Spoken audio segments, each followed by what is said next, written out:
hoping for Breakout Series to win Best Online Series for the Evo Awards, and of course our boy Mr. Leapfrog for Best Commentator. But no, it's still going to be a lot of fun. Yeah, absolutely.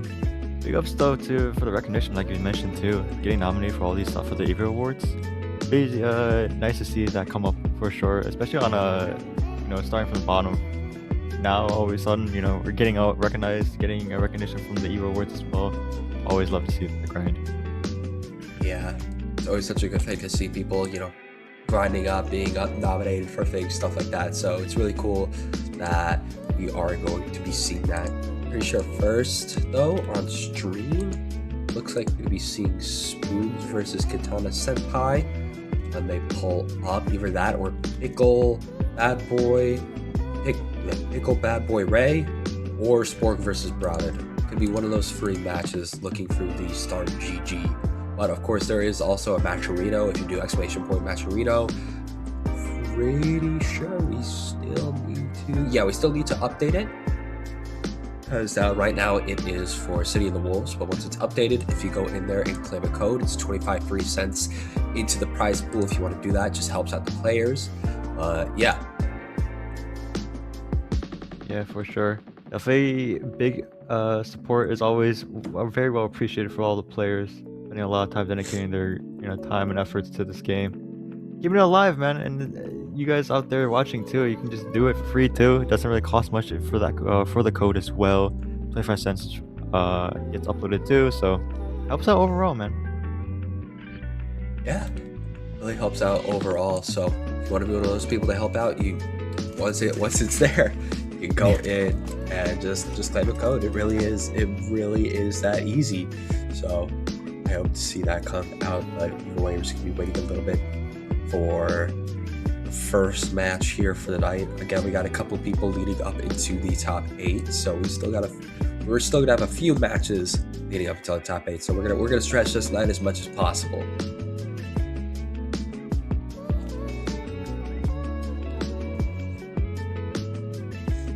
Gonna sit here, vibe out a little bit while we get everything sorted, but I don't know, man. Obviously you are a much more longer lasting member here for Breakout. I'm sure you participated a couple more times here for 2XKO as well for commentary. So in your overall opinion, man, like what are you noticing, what you're seeing from a lot of these weeklies? It has been a minute since I've been on, I'll be honest, but usually what I see coming out here from these weeklies, of course, I have Champ Ryan. Definitely notable in terms of the fact that he has won multiple, and even if he's not going to win tonight, he is definitely going to be ranking high. At the very least, I can see him going all the way, because he does that over and over and over. And on top of that, again, just looking at what we got here, honestly, again, a lot of our mainstays, at least as of late, aren't here tonight. So honestly, it really could be up to what happens. So yeah. Yeah, I was noticing that too. I was doing a little bit of research, looking at some previous iterations for 2XKO's weeklies. Obviously, we have the usual recurrent people like F-Champ and FTJ, Dapper Dinosaur, Spoon, so they kind of show up pretty frequently. But then, like you mentioned before, I looked at a lot of these other names and I was like, I've never seen frequently a lot of these people, so it's gonna be pretty interesting to see what they pull out here. Maybe there's a hidden killer out there. You never know how big the competition pool is, especially with online. So definitely excited to see what's gonna happen. It's gonna unfold here tonight. Yeah, definitely gonna be interesting to see what happens too. Looks like we have our first match decided though. It is going to be Spoons going up against Daike. At least that's what it says on Discord. I'm just trying to find it on Start GG. Yeah, Spoons versus Katana Senpai. It looks like we're going to be having that up first for stream. That's been decided. We're just getting them into the lobby right now, so don't have to wait long before our first match of the night.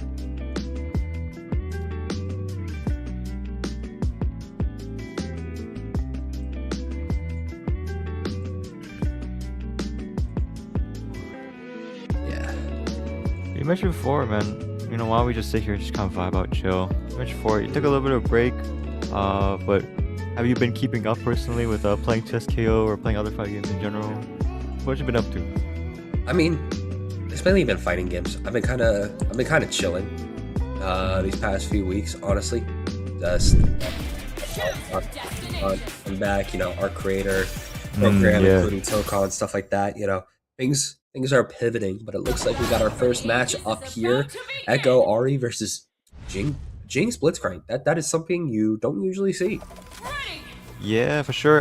Especially with the new patch, though, I've been seeing a lot more prevalence with the Blitzcrank coming out slowly over time here. A lot of more experimentations going on with some of the more traditional lower tier characters that got buffed and got adjusted. So, especially with the high tiers also getting adjusted, it really kind of shakes out the meta a little bit here. We're very interested to see what's going to happen. Already off to a nice little start. Versus already off the table here. Already getting nice. Nike going to be able to get a nice combo started off with Blitzcrank, cashing out on that S1 super. Nice get up attack though, coming out there from Spoons, and a weird interaction, but hey, Ari's still able to get in and force the break. Yeah, now we're turning a little bit of neutral, but the air, the anti-up with the heavy. Catches out that little air dash, closes out that life there for Ari. Now looking at a little bit of a pretty advantageous situation here for Kitana Senpai. Ooh, happy birthday coming out though for Spoons, especially with this low of health. Definitely gonna be feeling good. Got a lot off of Blitzcrank, and Jinx is starting to hurt a little bit too. Trying to find any way to find an opening now against Kitana Senpai, but it's definitely rough against this team, especially in freestyle. But finally finding that anti-air after blocking so much pressure. Yeah, gonna get to the timeline there. Nice parry though to defend. That just cover our approach. You'll say super coming from Ari's that close that out. Now it's gonna be pretty even here, 1-1. It's gonna be pretty hard for Blitzcrank to kind of approach as Echo in this matchup. Yeah, oh, the walk of shame, doing the command grab, but Echo was just in another dimension. Now trying to find a throw on you and can easily do an OTG and actually does neutral shimmy to bait out the grab. Very nice stuff coming in from Spoons. Nice little comeback there. Started off that round though, in a pretty hard deficit. They kept the composure though. Played nicely with the assist there. Now we're up on the first round here, game 1. Nice break. They've done it through, trying to do a lariat any type of way in order to catch Spoons when they eventually come in with Ari, but looks like Ari's gonna be finding her way in after all. Ooh! Ooh, but a real good parry. Immediately has to burst that. Nice offensively first too. Puts back into the corner. Gets that conversion going to the standard B&B here for the Echo. I'll pay attention to what they're going to choose to end this combo with here. What setup we have? Going to the timer. Yep. Ooh, a little bit of a stop there. Wins out in the scramble. Okay, and a Chomper actually was able to set up with it to continue the combo. Gonna find the restand, trying to find the reset. Got a little happy birthday for a second. Everything just keeps dropping though from the side of Kitana. They're not committing, but there's just so little left on Echo. There you go. Yeah, another little anti-air's got sealed the deal on that Echo. R's got come in here with a pretty healthy Blitzcrank, so it's gonna be pretty hard. Has to deal with it, assist there, but we get the nice little conversion. Slowly push him over to the corner here. Nice little overhead. Just gotta probably seal this out here for the Blitzcrank. Now Jinx has to take a little risk in order to pull this through. Immediate fury. Nice, finding the throw. Trying to dash it in. So little left on Kitana Senpai. Spoons could just try to find their way in, but still having to block so much. The restand gonna be whiffing on Ari, and there we go. That's the first game. Yes, nice little jump in there on the back S2 to close that out for game 1. Going over Spoons. Overall, it was a pretty close set. Spoons definitely kind of had a little bit of the upper hand though, from what I'm seeing, in the bit of the neutral in terms of how we want to approach using our assist as well. Assist timing, I should say. Bit more hectic from Kitana Senpai, I'm noticing with their usage of handshake tags as well. We'll see if they're adept. As keeping their cool here with the parry. Doesn't get too much. Gets the handshake tag off of the Blitzcrank for a full conversion here. Ooh, okay, there we go. Gonna find another launcher. Break, not really gonna be doing much. Nice shock though, gonna be eventually leading to Spoons getting launched in the air. Nice tag launcher going over to Blitzcrank, finding the restand, but no reset pressure coming out. At least being able to get a nice block string and finally finding that opening. And we got hit with the meaty there on the medium or heavy, so it's got to do so much damage. Say goodbye to the Echo. Just like that, we're facing a really big 2-1 disadvantage here. Spoons did do it last time though, so we'll see if he's capable of doing it again. Getting zoned out right now. There we go. Nice break finally coming out from Katana Senpai. Trying to find a Wrecking Ball in there. Whiffing on that launcher and just getting thrown into the corner after that re-dash into the corner coming out there from Spoons. Yep, he's definitely going to do a full combo here. Go for a little bit of reset into the down S1 here with the setup here with some mix. Wake up S3 super. Does this actually fit? They should not. They were not pressing anything from what I recall. Never mind! They were trying to catch the jump in there.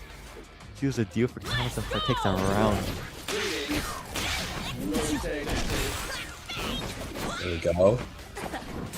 Alright, both of them just trying to figure out how to get their way in. Spoons finally finding that opening. Going to be juggling Katana Senpai all the way over to the corner. Actually, because of that JL, going to be whipping on that Spirit Rush. And now, Katana Senpai actually going to get dragged into it again. Oh yeah, the mix there on the overhead, but drops it again. Gets the air throw in that scramble. Gotta get the OTG. Nice conversion off the Blitzcrank. Oh my goodness, got the reset off the command grab. So much there just happened. We won that exchange super hard. Got the burst down too. Because we're up around here, so that meter advantage is gonna be super big. Pressure is continuing with that Blitzcrank. Alright, catching him out. Got a little bit of damage. Go. Going to be able to find the Mega Time Winder at least on Blitzcrank, and now trying to find a way back in, but again, another perfect parry from Jinx. Going to be helping out Katana Senpai so much in order to build more pressure and find fireworks. Yeah, Katana Senpai is definitely playing the defense much more patient this time around. He's able to catch on to Spoons' habit of double overhead pressure from the Ori, catching him out every single time. 3 for 3 actually on the perfect parry from that exact same setup. So definitely much more aware this time around the defense and kept calling him out here, slowly but surely. Ooh! Trying to teleport to the other side, but just got command grabbed. Trying to find another grab with Blitzcrank after Jinx helping out with the assist. Nice Hyper Spirit Rush assist, at least pushing Katana Senpai all the way over to the left corner instead of the right, but you're still getting taken out, and it's going to be tied up 1-1. My goodness. Pretty sure it's like 2-0 for both games so far, so pretty dominant back and forth we have going on. Katana Senpai is kind of feeling himself a little bit, getting a little bit more warmed up there on the handshake and pressure. We'll see if we can keep this up here, going to the final game. And already starting off with some really good pressure coming out from Katana Senpai before getting thrown to the corner. They actually throw Spoons into the corner right back, and as they were trying to jump out, catches with a gadget and is just trying to keep him in the corner. Already took so much damage. We're gonna have to keep her off board just for a little bit here. It's gonna be hard to deal with though, because it's pressure from the Jinx. As I say that, it's a nice little area from the RA going to the tag assist here. Go for the fireball setup. Nice empty jump low to seal the deal on that Jinx. Very healthy Blitzcrank though. Okay. Trying to play it a little bit more patient right now, but again, just a raw jump we've seen over and over again. Spoons is very good when it comes to anti-airing. Now gonna find a limit strike, setting up a box mine, not able to find their opening again. Try to do that overhead, but you saw Spoons was able to catch him on that. Not a perfect parry, but still the break finally coming out. Yeah, it was really unfortunate too, because Katana Senpai was actually trying to call in that super stiff from Jinx, but he just got stuck barely off of that mistime on the overhead. I wonder Oki is gonna seal that deal. Going up to match point here for Spoons.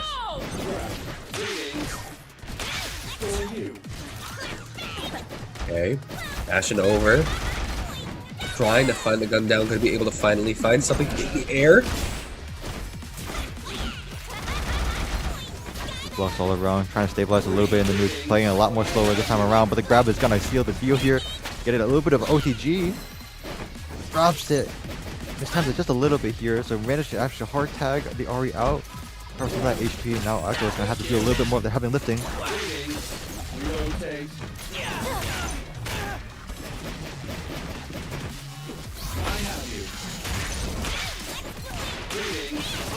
Grab.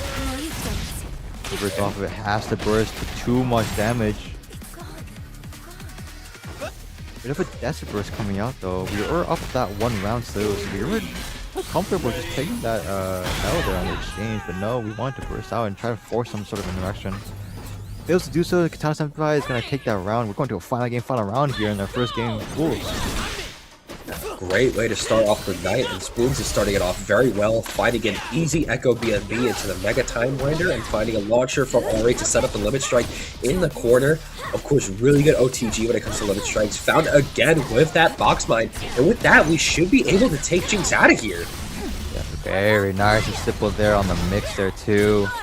Definitely is prepared, has a lot of different setups there on the Oki for Ari. Only gets right so many times, but the nice parry again on the JH there.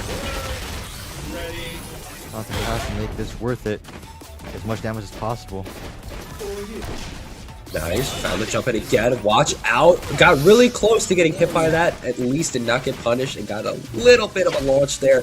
That overhead coming out from Echo this time, got them no follow-up. That was really good awareness there to handshake tag so that he doesn't actually end up grabbing the character on point. Nice grab of our own though on the corner. The pressure tick throw. Fury is on the table, but we're gonna sit there and throw again. Let's do it again. Alright, burst out Fury. Have to make something happen now. Just one good hit to Senpai is all we need here. The parry. The immediate burst we block it. We sit there, we're not patient too. It's also on the Echo. We drop it. We had just good enough damage there, barely out the Fury left. Okay, it's broken. We're trying to hit him again on the other side, and nice and straight. Ariasis was able to find her way in, and with that, Spoon's going to be moving on. What a mad close set. Just off of that first game there too in the series. Very dominant back and forth that was happening there, especially in that last game. You could tell both players are having a bit of their numbers now, kind of ready to call each other out there on the offense and the defense. But the mix from Ari, man, it was just kind of pulling through there for sure on the Fireball Oki. So yeah, that was a really good set, honestly, coming out from those two. Really good stuff that we saw there. I'm pretty sure after that, Spoons, of course, going to be moving on into the winner semifinals. Like I said, duo of Kyokusada and Asmodan. And whoever wins that obviously gets put into top 8. And of course, we'll hopefully be seeing Katana Senpai again. They're just going to be going to the losers side of the bracket.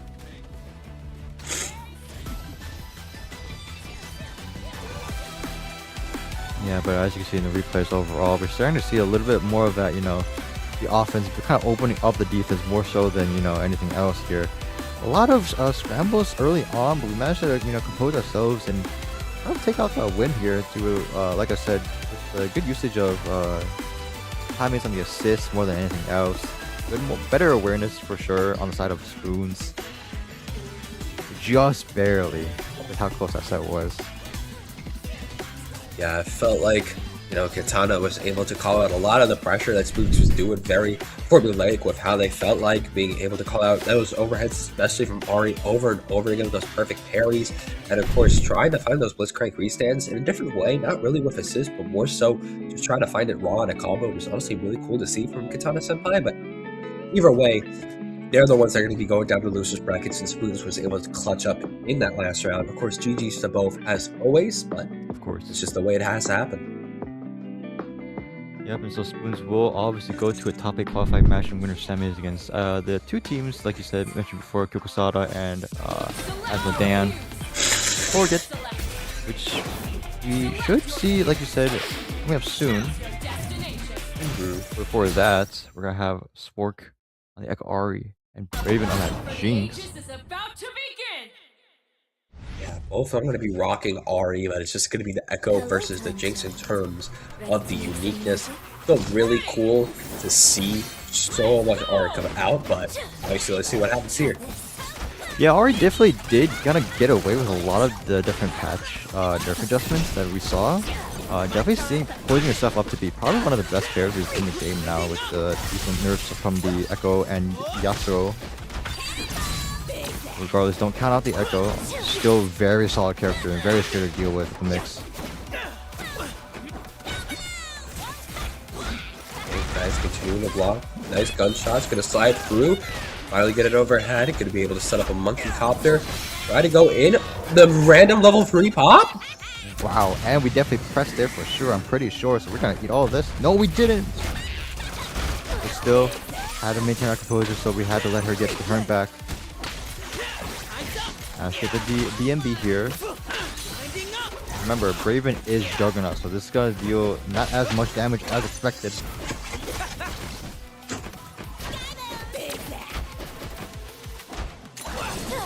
Nice. Able to get in. Are still trying to chase, and there we go. Alrighty. Nice little first round there, going over Sport. Yeah, that's the thing with Juggernaut, you know, you have one character trying to clutch up for the both of you, being Jinx this time around, and because of that, it could be really hard to keep yourself alive, but nice break again coming out from Spork, actually leading Echo in to find the opening. Nice, get the little super going.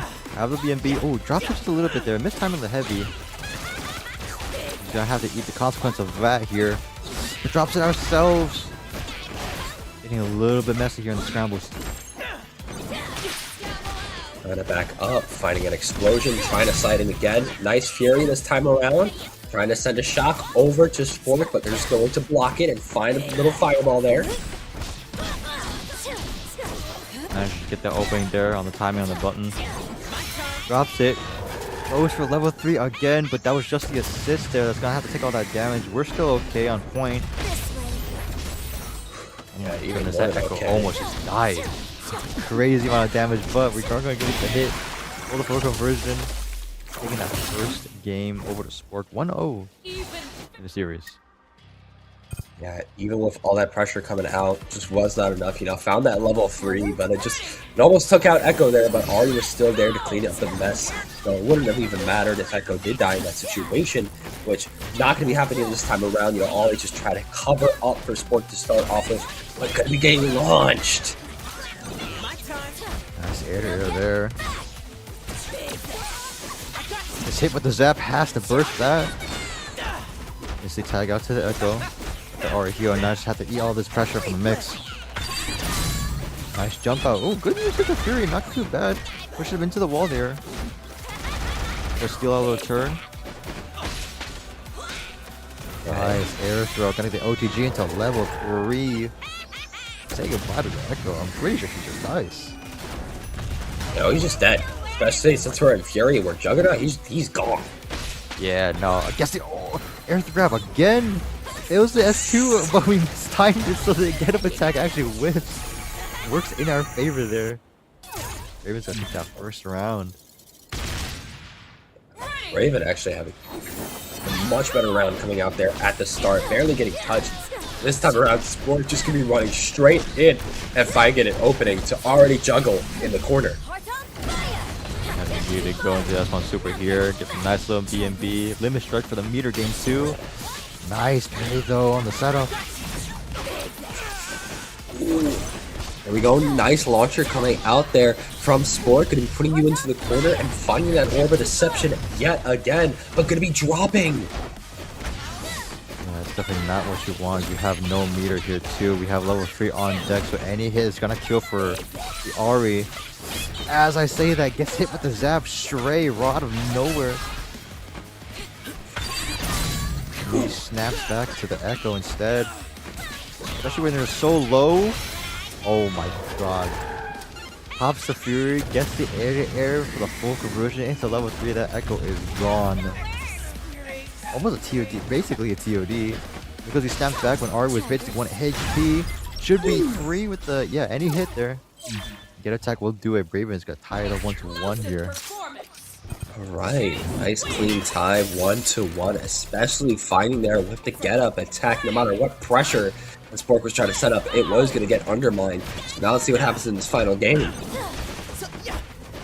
it seems like Braven was much more aware of how, you know, Spork wants to approach, preferring a lot more of the air-to-air, just as we saw now. They've been catching on a little bit, but hard to find an answer. Okay, unless we rotate some of our defensive options there. Carry was there on the table, but we failed to convert properly. Already low on HP. Carry again. Could be putting on the pressure, finding the throw against Sport. Going to be launching into the air too, finding another fishbone. Just trying to back up and save some life here. But there we go, finally finding another block. Nice, the charge S2. There goes for the immediate low right afterwards. Gonna force out that burst fury. If we can just survive the onslaught. Gets the hit. We have level 3 here, so just keep it nice and simple and don't need to do anything special here. There you go. Just like that, Sport's gonna take it for the first round here, going up to match point on game 3.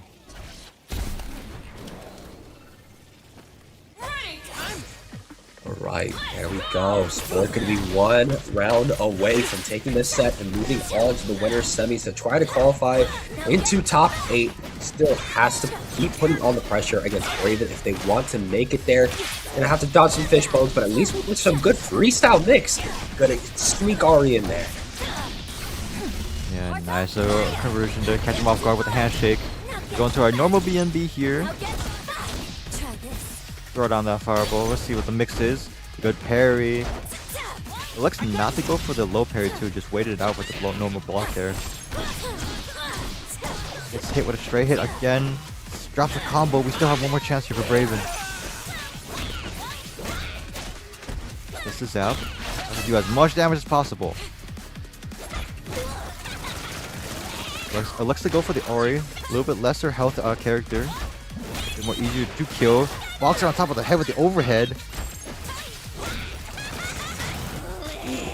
Closes it out with the low here. Very scary stuff. Spook still up.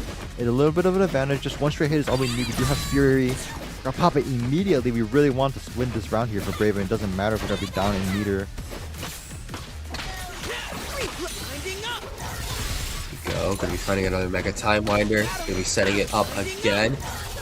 There we go, gonna be getting it one more time, dropping against Braven. Ooh, just a raw level 3! Definitely in the middle of trying to go for committal actions on the wake up there. But it was just a charge S2, so we were able to block it, be safe. The raw heavy is gonna steal the deal. Sports got taken on game 3 there and advancing over winner semis for a chance to get into top 8. Wow. Yeah, no, really nice job. Yeah, overall good stuff. Very few, honestly, very rare times where I ever see, a player use Juggernaut in competitive play. But every time it is used, man, it just seems so scary. Like you mentioned before, Juggernaut in itself gives you a lot of different buffs to your health as well as damage, and also gives you the meter advantage, gives you much more available times to use Fury as well. So we get to see Fury almost every single round. It's so scary when you play against somebody who knows what they're doing on Juggernaut. It seems like a TOD every single time, especially on a low HP team like Echo Ari as well. But we managed to, stay composed and just kind of deal with it as per usual. Dealing the deal 2-1 here. Usually both. Raven has one more chance here to showcase that Juggernaut Jinx.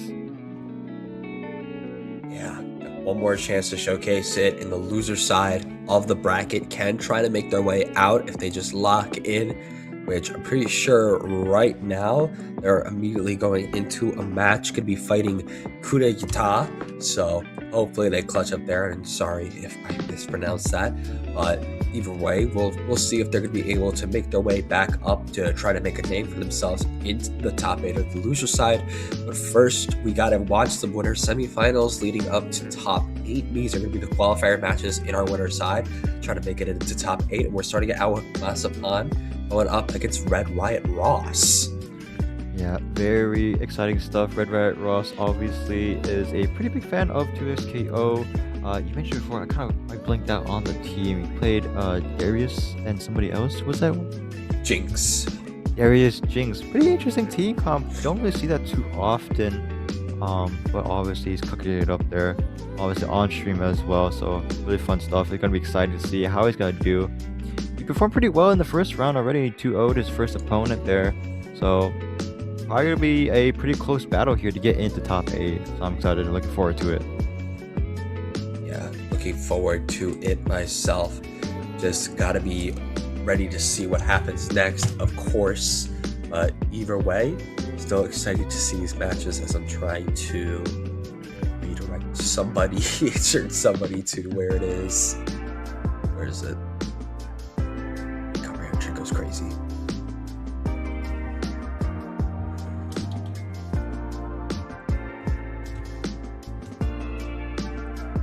There we go. Red Right Ross, I added you in the Discord to show you what the stream lobby code is. So you should have it.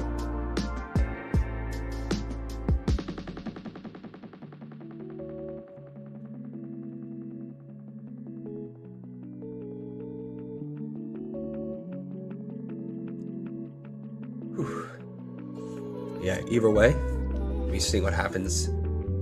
Where the milk at, man? Not tonight. Not tonight. He's not feeling himself, bro. He had a bit of a rough day. Yeah, I'll be honest with you. Yeah, I got pulled over by the cops. That was fun. Yeah, not an enjoyable experience for sure. Yeah, I got pulled over by the cops coming home, and I remember he said, "Look at you, you're so happy with the pizza in your car." And I was like, "Dude, this pizza is leftovers." I got stood up. You hate to see it. You hate to see it. L after L, bro. Sometimes you have those days, you know.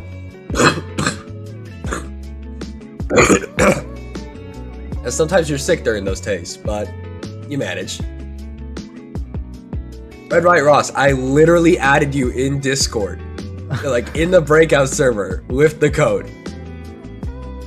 In literally in the chat that says 2xKO stream matches, March 24th.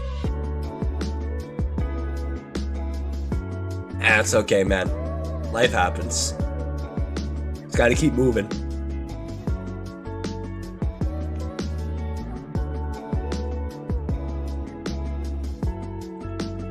Nah, the cop was chill though.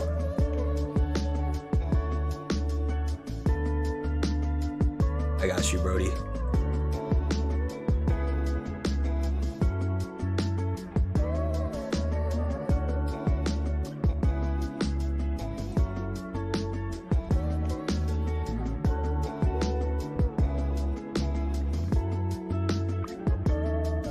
2x has been going good so far, Juice, for sure. It's been already pretty banger matches back to back. We've only been to 2 sets and already been quite exciting, so definitely setting a precedent for what's going to look like for the rest of tonight. Should be able to get everything going soon as Red Right Ross gets into the lobby. Okay, there we go. We'll be able to get into it now, seeing the Red Right Ross versus Yasuo, which is a team you see here and there, and it looks like piloted by Masa this time around. Yeah, both on that freestyle, so looking for as much mix and pressure as possible. Probably the most, still, I would say the most optimal policy, probably the best policy for a majority of teams, with a few exceptions here and there. Pretty exciting to see what's gonna happen, but nice handshake tag already. Trying to force that anti-air. Cool. Alright. Very nice opening coming in from Masa. Going to be able to drag into the corner and finding the Orb of Deception. Breakout going to be coming out from Red Riot Ross. And nice zap coming in from Jinx to allow Darius to run in. Yeah, choosing not to break this too, so we're going to eat the full damage here for Oki. Nice delayed throw here. Get as much damage as possible. It is Darius here, so the chip is going to be very scary on Ori. Definitely looking to try and find a way to get out of the situation, but I'm not sure if Red Riot Ross is going to allow this. Gets the throw there to seal the deal on that first character. Going to come back in here with Yasuo on a 2v1 disadvantage. There we go. Gonna grapple in, slam you to the floor. Gonna be able to do it again. Getting a nice little limit strike. Little OTG from the axe again. And nice shock leading into the monkey copter that was already flying in there. And with that level 3, that's gonna be the round.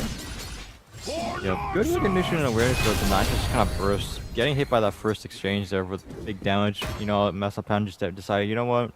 I'm gonna go into the next round here with a meter advantage instead here. So just gotta take that L and just move forward here. Which is very comfortable. As long as you have burst, it does allow for obviously, one more interaction that you can just kind of willingly lose out on. Get out of jail free card. Okay. Nice break coming out there. Gonna be able to get another way in, and then a nice little launcher coming out there again from Darius.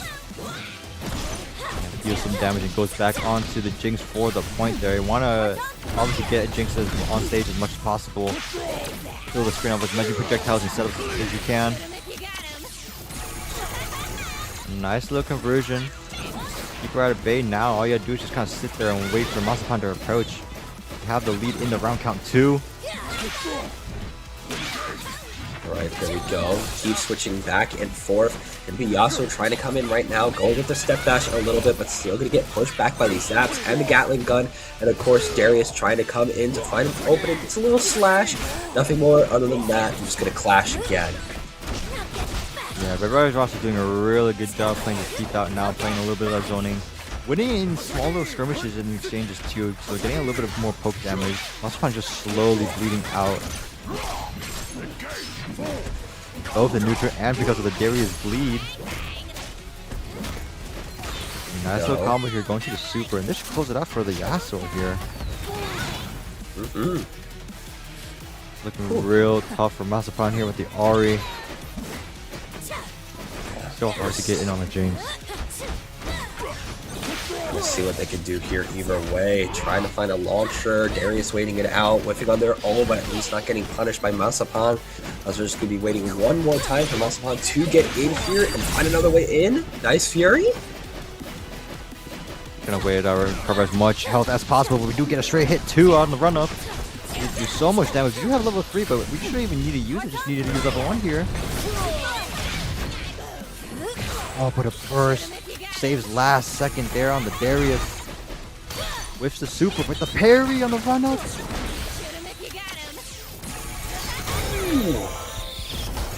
Just like everybody, Ross got to take that game 1. So unfortunate there. Definitely had the right punish and the idea, but just took a little too much time and just everybody Ross opens up immediately with a parry and take back his turn. Very close game though for game 1. Alright. We're getting into the next game. Red Right Ross, of course, already going to be up a game like you said. And already this time around, find the pressure immediately from the side of Masapan. Going to be whiffing though on the grab, which does allow Red Right Ross to get out of there and start to put on the pressure. Alright, gets a little bit of a punish on the retreating guard. And just immediately sets up, plays this game now with the Jinx. Especially with the way the wind walls gets nerfed. Oh, good parry at times, but try to take back the turn.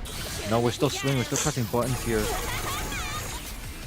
Nice chunk of damage and right back to it. Go. We'll find that opening again, slamming you to the ground, and Jinx just trying to set up as much projectiles as possible. But Masapan just going to be jumping over all of those, finding the opening on Jinx, and going to be taking her out. Nice clean conversion there with the assist to back him up. I have a nice little lead here in game 2. Straight hit there into the conversion. Got a normal B&B here, yep. What the setup gonna look like with the mix. Ooh. Played a bit more patient there. Good parries. Nice cross up on that mix. That was so hard to detect which side that was. Right. Here we go. Masapan having a lot stronger of a round this time around. Going to be able to continue the pressure, potentially tie up the set if they're able to get it. Yeah, we're looking a lot more dominant this time around here from Masapan. Trying to get a little bit warmed up here. Immediately gets stunned, gets zapped, but drops the combo there. Playing it slow now. Okay, trying to find the stinger. Not going to be able to fight it. Ahri going to be able to get out of that situation though. Just trying to spirit dash her way back and fighting the opening with the Yasuo assist. Good awareness to handshake tag after the connect on the assist there. Fishing, nice push block though.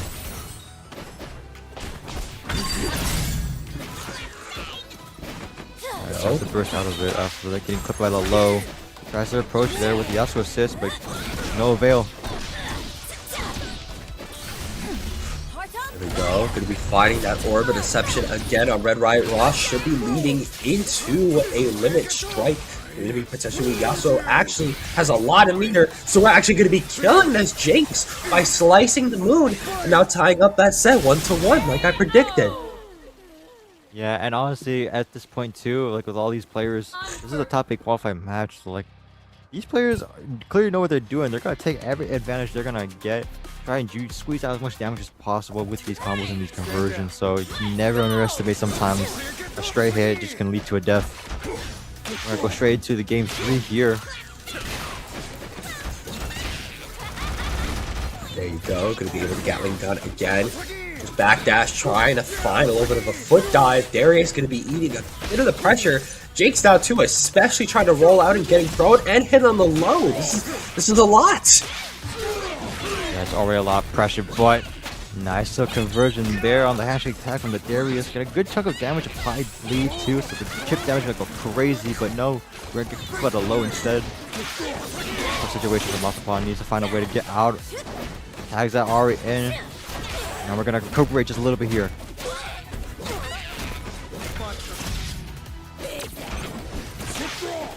We are just trying to shoulder their way in again. How much more can we get coming out here from this pressure from Red Right Ross? Gonna find the shock onto Masapan and find the launcher after it though. Should be able to secure this Ahri kill. Only needs one level 1 bar to do it too, so we have plenty of meter on both sides here. Immediately gets clipped by the missile on the way down. Headless gonna take it. Round 1 going over to Red Red Russ. Gonna set himself up for match point here in game 3. There we go, slamming down. Gonna be able to just gun her way in. Red Riot Ross tried to secure this set with as much projectile pressure as possible. Switching back and forth from Darius, at least taking care of a little Yasuo. Yeah, one thing that Red Red Russ I'm noticing is able to consistently do that it's very kind of getting as much damage as possible is he's actually just constantly in these scrambles, you know, falling downward and just hitting him with a raw, you know, area, raw JH or raw JM. And Masapan's just not ready for it. He's not answering it. He's just ready to just get eaten by it and just take a lot of damage because of it. He's losing out a lot of health because of it. As I say that. A nicely in conversion here. Level 1 to seal it. There's gonna be a full HP Darius coming in, so it's still very scary, but a raw J stands to a. They grappled a little bit. Already gonna be taken out because we are in Fury. Yasuo gonna be the last one alive, trying to clutch this up from Masapan, taking so much all the chip damage actually. Jesus. It was actually checkmate from the moment he decided to just start blocking there with the Fury activated. Definitely severely underestimating the amount of chip that just did. That was a crazy damn amount that we just happened to see. That was almost like, what, 30% HP just gone off of a pure block stream from bleed? Crazy stuff. Some crazy stuff coming out here, especially from Red Right Ross. But hey, that's why they're going to be one of our top 8 entrants now, alongside Spoons, as we can see on the other side of Pool 2, also secure their way into the top 8. So, yeah, I mean, they're a top 8 player for a reason. Yeah, for sure. You can definitely see the fruits of his labor from both players. But Red Red Ross just managed to win on a small amount of exchanges here. Some of the replays may or may not show it, but like I mentioned before, these jump-ins, after just constantly handshake tagging, he's not ready for it from Masapan, so he's not anti-airing it and just getting hit with just a raw, optimal jump-in for a lot of damage. He's forcing to burn meter from the burst, forcing to, you know, just play very defensively because of it. And definitely, you know, it showed in the lead. Definitely showed how strong, especially how coordinated, I gotta say, Red White Ross was, especially with some of the setups we saw from Darius and Jinx. Actually, not gonna be talking about this for a lot longer since we got our next match immediately. Gonna be F-Champ Ryan versus SJT, and for the first time in a long time, seeing F-Champ Ryan not playing a Lowy, switched her out for Ahri. Very interesting choice. I wonder if it is a matchup decision against a double down Braum Darius, or if he is experimenting a little bit. I'm very curious to see what's going to happen here. Already good momentum from FTAJT. Nice shoulder check coming in there too. Gonna be able to land you down off of the ground, trying to find our at least to get another part of the stage. Still gonna get grappled in from Darius as they're just going on the low, and Braum gonna get thrown. Oh, nice little mix there. Doesn't get too much off of it. And the assist is gonna cause that wall bounce for a full conversion. And the super. Yep, and double down is gonna seal the deal. Already starting up pretty strong from FJT here. So raw, crouching medium there. Risen to double down, and just like that, round one goes over to FJT here. Alright, nice start from FJT. Already going to be putting FChamp Ryan in a rough spot. We might continue to do so, especially since, we're getting launched from FChamp Ryan though. So we got to find our way back in, but that fishbone ain't going to help us. Nice, wins out in that scramble just a little bit, converts into the S1 super here. Tag assist to go into Jinx here for point.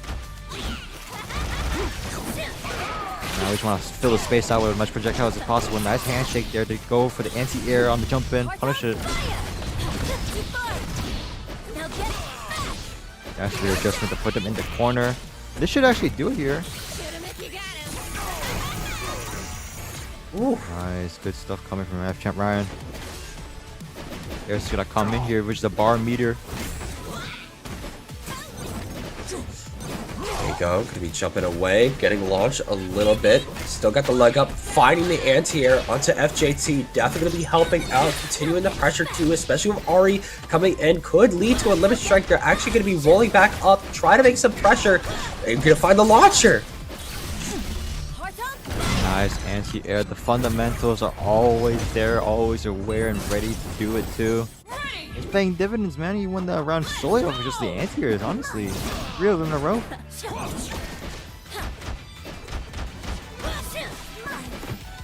Go, just flipping back, trying to play it safe, trying to find on the low.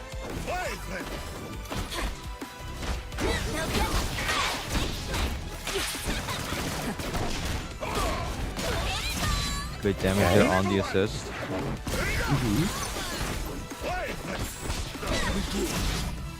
And this pair's gonna punish us just a little bit here. Mispressed a little bit there on the scramble. Eats a jump in here, and this should be it. We're gonna have double down super. We shouldn't even need it. We just need 1 bar here. Never mind. Don't need any bar. Anything now going to be just FChamp Ryan on the board. Find a little air-to-air clash, trying to wait out any pressure. Gets hit on the Gatling gun though with the Hyper Spirit Rush assist. Going to be able to take that limit strike.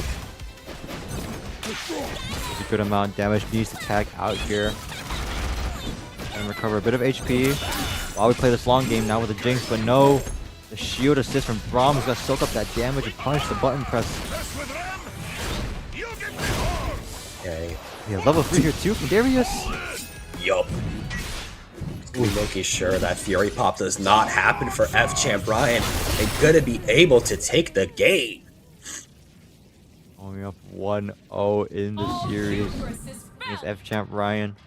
Definitely putting up a real good fight there for FJT. I wonder if they're going to stick to the Ari. And we are. Take a quick breather. Get right back into it.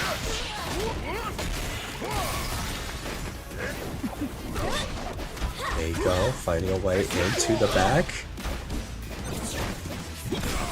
Ooh. This launcher coming out again from FChamp Ryan. Trying to back up to create more pressure, but just keeps hitting the Braum shield. So Darius going to find a way in. Break finally coming out, and our spare fishbone just going to be causing a break from the other side. Yeah, man, it's so hard to deal with that Braum assist. It's so unpredictable. It comes out so quickly too, and just the soak of the buttons immediately. It's just so hard to kind of plan out your approach. FChamp Ryan not deterred by it. We've done a couple of rating exchanges. We're gonna seal the deal here with the S2 Super. Cleaning that Darius, and now just the Braum is all that's left. 2 bars a meter though for the super assist from Darius, so we'll see what he can cook up with that. Gotta back it up, trying to find the way in. Nice throw though. coming out from FJT, putting you into the corner, but again, nice launcher coming out from FChamp Ryan and finding an Orb of Deception. Gonna be putting on the pressure, almost level 3 time for FJT. If they can spend all that meter, FChamp Ryan might just, yep, there we go, cashing it out in the ultimate of their own. Yeah, a bit of high HP on the Braum, but this doesn't matter. It's level 3. It does so much damage regardless from the Jinx. Claw our way back here, taking that first round here. Game 2. Ooh,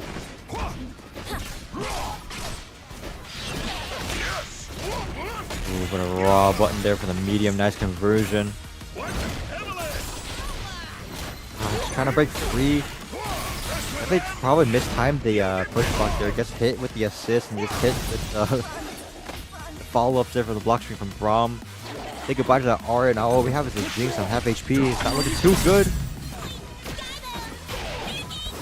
Holy Fury. You do have a lot of great health though, so maybe something's worked out, but missed the timing and the parry. Gets punished for it. Probably just gotta die here, actually, with a double down.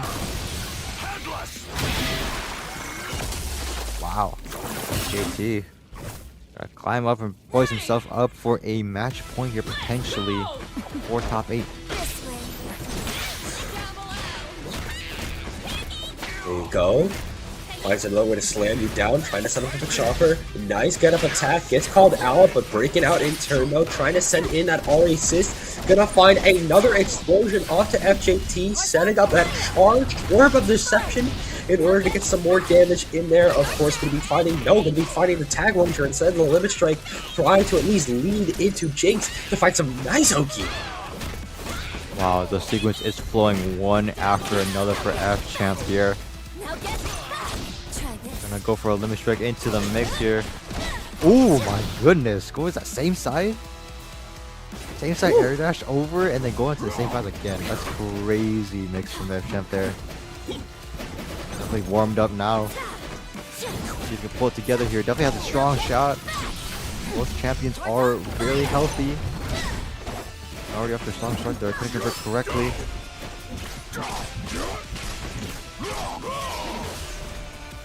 There you go, setting out to the ground, finding another throw, trying to find a launcher yet again, but couldn't really find a way to get back in. And now FChamp Ryan is going to be back on you and finding the ultimate. Just like that, don't even need to guess whether or not it's gonna kill. Right in time before Burst even gets back online, so FChamp's gonna bring it back to 1-1 here for winners top 8. Ooh. Okay, there we go. Straight back into it. No pause whatsoever.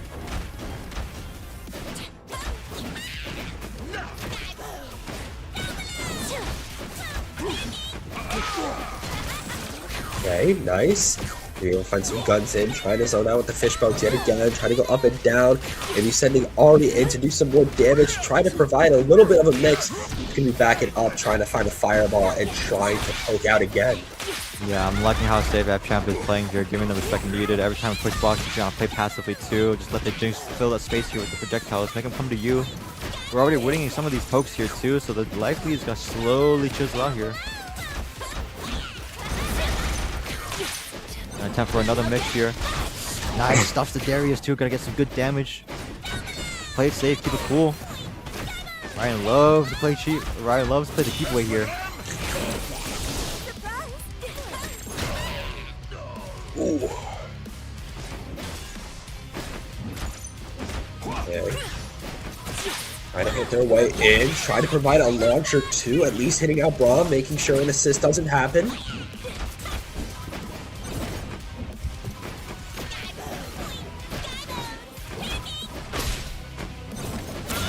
Out here, trying to get something make something happen there with the Braum assist, but no avail. We're playing really safe now. Respecting that assist much more now. Ooh, nice call out there with the air throw though. Go straight into level 3. Obviously, you gotta conserve that burst for next round. I respect it. Smart decision. Now, FChamp Ryan's gonna be the one. Poise himself up for a match point here in game 3 for winners top 8. Champ Ryan going to be on the verge of making it all the way up. Already trying to provide some back and forth, left-right pressure. And there we go, finding another cross-up, piercing the break. Coming through from FJT, but nice, perfect parry!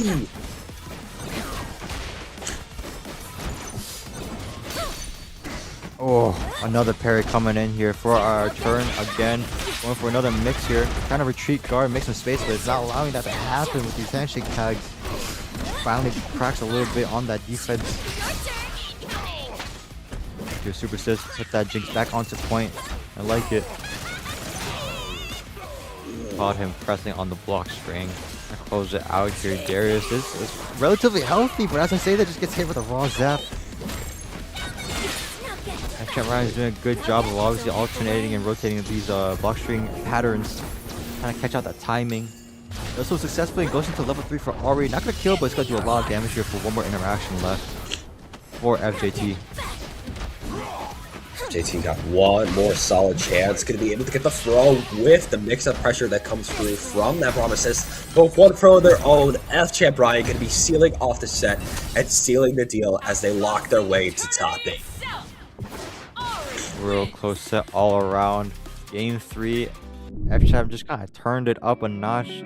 We saw a little bit of that turn up too in game 2 actually with that mix. Starting from there, it just felt like all of a sudden the momentum completely shifted towards his side instead. FJT did a really good job though initially, just trying to play with those big buttons and kind of catch out some of the jump backs he was trying to do there.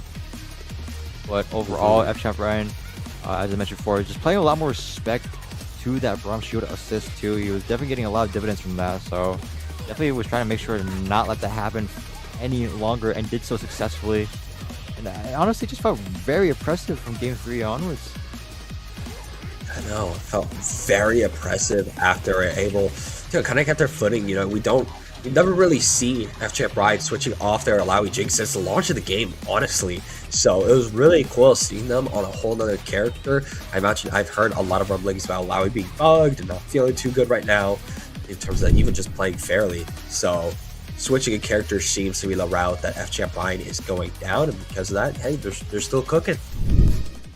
Yeah, absolutely. And what we can expect, man, it is one of the better players, one of the most well-known household figure names for, you know, tag fighters in general. So he definitely is going to pull through no matter what character he plays, and it's going to be always fun to watch. But as we say that, we have a good chunk of the top 8 players already qualified. Obviously, FChamp Ryan, Spoons, and Red Right Ross in the winner's side. Dapper Dinosaurs did manage to break through there on the loser side. We have a couple more games here to determine that are being currently played to see who's going to make it into that loser side specifically. But overall, tournament, man, it's been pretty fun. It's been running very smoothly, especially even with the good amount of participants that joined tonight. So gotta love to see it. I know, you really gotta love to see just everything coming out here, especially for 2XKO. So it's really cool seeing players coming through. We're already starting to get people on the loser side, as you can see there, trying to lock in. We see Dapper Dinosaur down there on the loser side was able to make it. Of course, they have one more shot, considering the fact that they are on the loser side. But got through the pools pretty well, and it looks like we're just going to immediately getting into the top 8 with Spork versus Red Riot Ross. Oh, alrighty. Definitely part of the moves, considering as I'm noticing that the losers matches are already going to be played out right now for that top 8 qualifying match. So definitely interested to see while we commentate the winner's side of top 8 who's going to actually make it out. So it's definitely going to be a pleasant surprise once these matches end for sure. We get right back to it.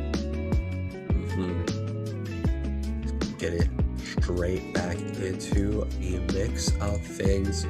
Definitely love to see again from the top. But you know, these players took a chance. You know, Red Right Ross is chilling here in our Twitch chat after they won their last set that we saw on stream here, since that was obviously our top 8 qualifier.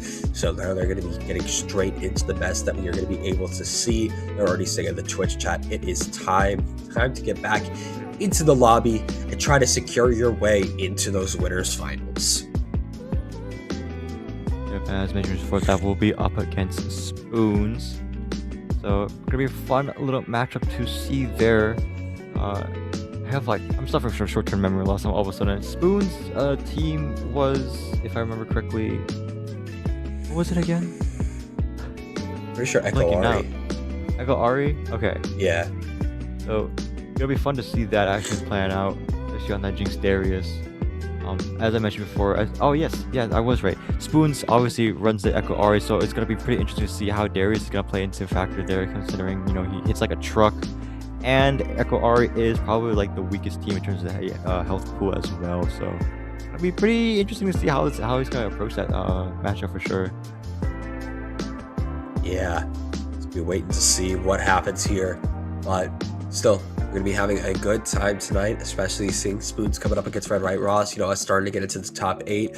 We also got our opponent for FJ Bride figured out. It is going to be Pickle. It's going to be fighting against him in the other side of the winner semifinals. So we'll be seeing that right after Spoons versus Red Right Ross. We're just going to be waiting to see who gets into the loser side of our top 8. But obviously, while we're running through our winners matches, we'll figure it out. But as you say that, both players are getting ready here to play their winners top 8 match. And get straight into it. Game 1 here for top 8 winners semis.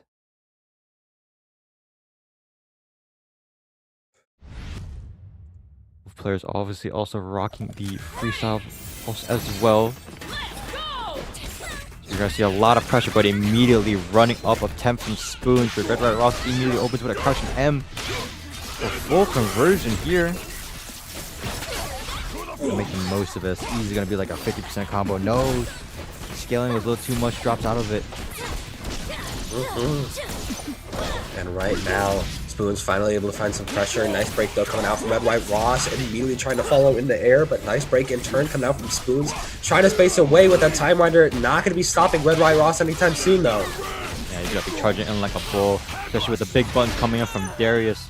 Oh my goodness, he times it just perfectly with the Zap 2 to finish afterwards with his S1 Super. It's going to be an air throw into OTG. Oh my god, Red White Ross is ready to play, man.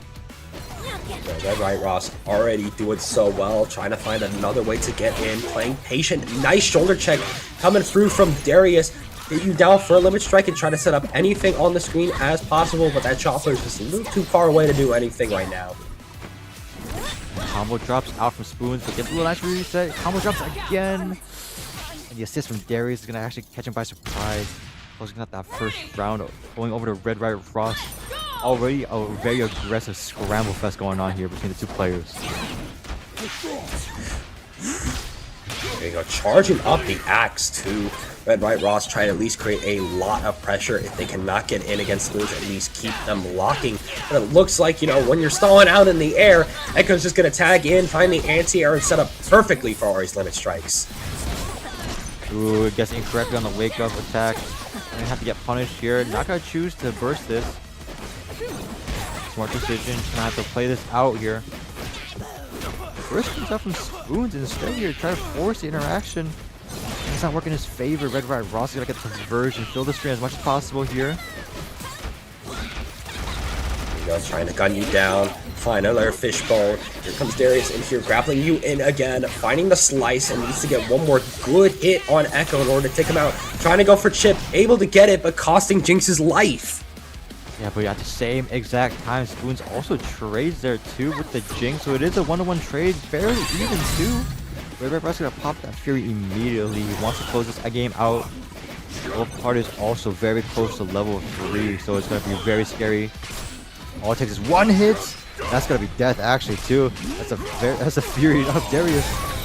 Doesn't even need meter. Oh my goodness. That's exactly the consequence, like I said, of playing a low HP character team like this against a Darius. All it takes is one missed interaction and that's gonna be it. Red Right Ross is gonna take it up 1-0 in the series so far.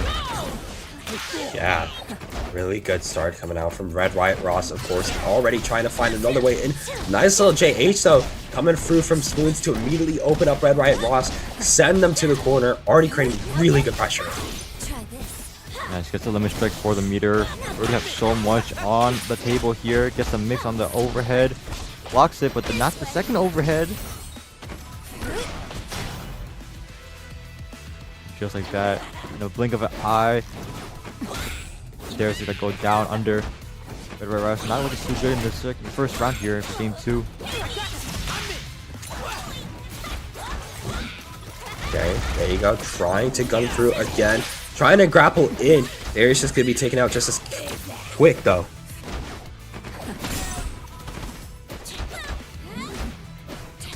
Oof. Respecting the charge heavies, too. We're just willing to sit there and wait. Hard to do so, though, against a Darius, though, as he applies that bleed.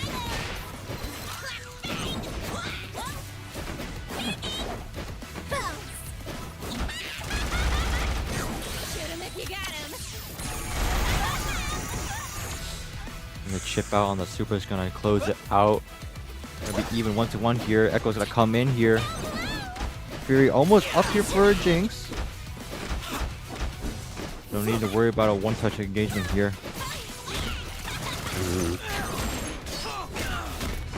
There you go. Grappling back in. Gonna do foot dive into foot dive in order to get the limit strike. Whiffing on the grab. Not gonna get punished. Thankfully, Red White Ross definitely appreciating that. So we're finding another explosion off the ground, but no follow-ups this time around. Yeah, returns back to neutral here. Stabilizing just a little bit, but the super assistant always gonna actually barely clear. Check him. Tries to get the fast drop. Fails. Gets the anti-air into the immediate level 3. Ooh, I thought that was gonna whiff for a second there, but no. Barely gets that in time. That's gonna be it too. Spoons taking the first round. Spoon's definitely gonna be having a really good start. Already gunning down low. There you go. Gonna be playing that claim to fame. Gonna be able to get the limit strike started. And already trying to send in the fish bones and everything else. Nice break though. Coming out again from Red White Ross. Break though. Oh, 2 characters on screen. Can't do that. Yeah, didn't get too much of a conversion though. Missed the timing up a little bit, but we still recovered. Gonna get a full combo limit strike here. Get some mix there. Ooh, a little bit of a cluster. Scramble Fest. Goes on the other side and manages to get him out. Full combo. Use the meter. Getting rid of that RA Echo already around 30% HP. Not looking too good. It's looking like a round 3 for me. There we go. There it is.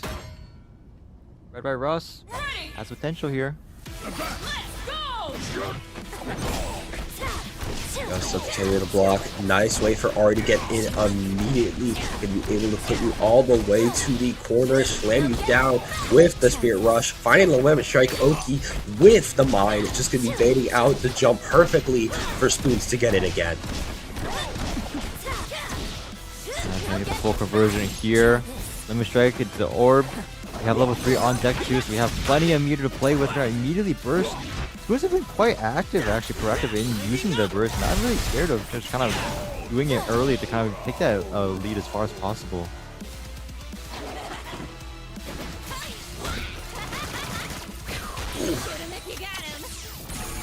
There we go. Finding that again. Going to be able to just try to stay safe, but again, nice way for Red White Ross to get in again. Should be able to take out Spoons' Echo, leaving just Ari left alive. Both parties pretty healthy on HP here. Red White Ross does have Fury active, but Spoons is the one who has the level 3 levels on deck. They're pretty scared for both sides here. Has to respect them so much. Just waiting it out.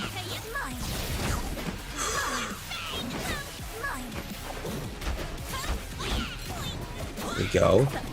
Trying to find another way in here. Foot dive definitely going to be helping out for Red White Ross. Should be able to take down Spoons here and now to get a nice... Oh, wow, 1 HP. 1 HP, we still have a chance here, but the assist is going to chip him out. Red White Ross is taking it 2-0.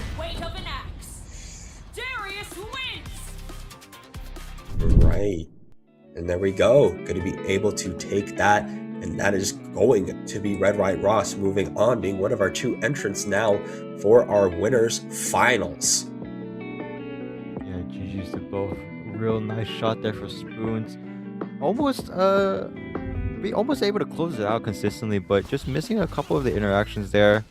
And obviously it's quite hard to play against Jinx Darius, especially with the way Red White Ross is playing it, you know. kind of filling the space with the Jinx and then using Darius to kind of make some of that space available for him to kind of buy some time. So it's really hard to kind of get in onto that Jinx on point.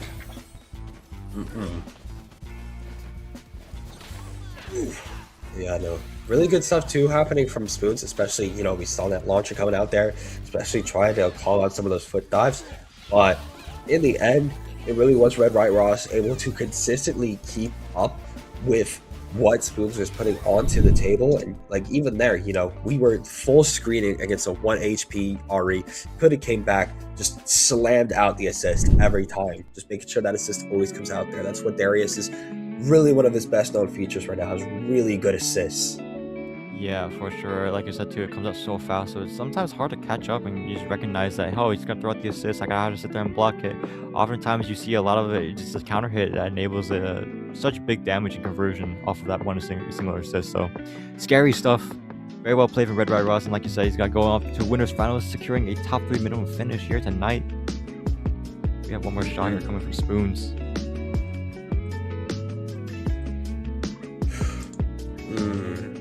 Okay, just got a little word from the mother station that Pickle actually is going to have to DQ. So yeah, their router kind of got a little psyoped, so we won't be having the other winner semifinal match, and it's just going to be FChamp Ryan moving on immediately to the winners finals. Yeah, hate to see that, but okay, dude. Sometimes stuff happens in an online tournament, especially.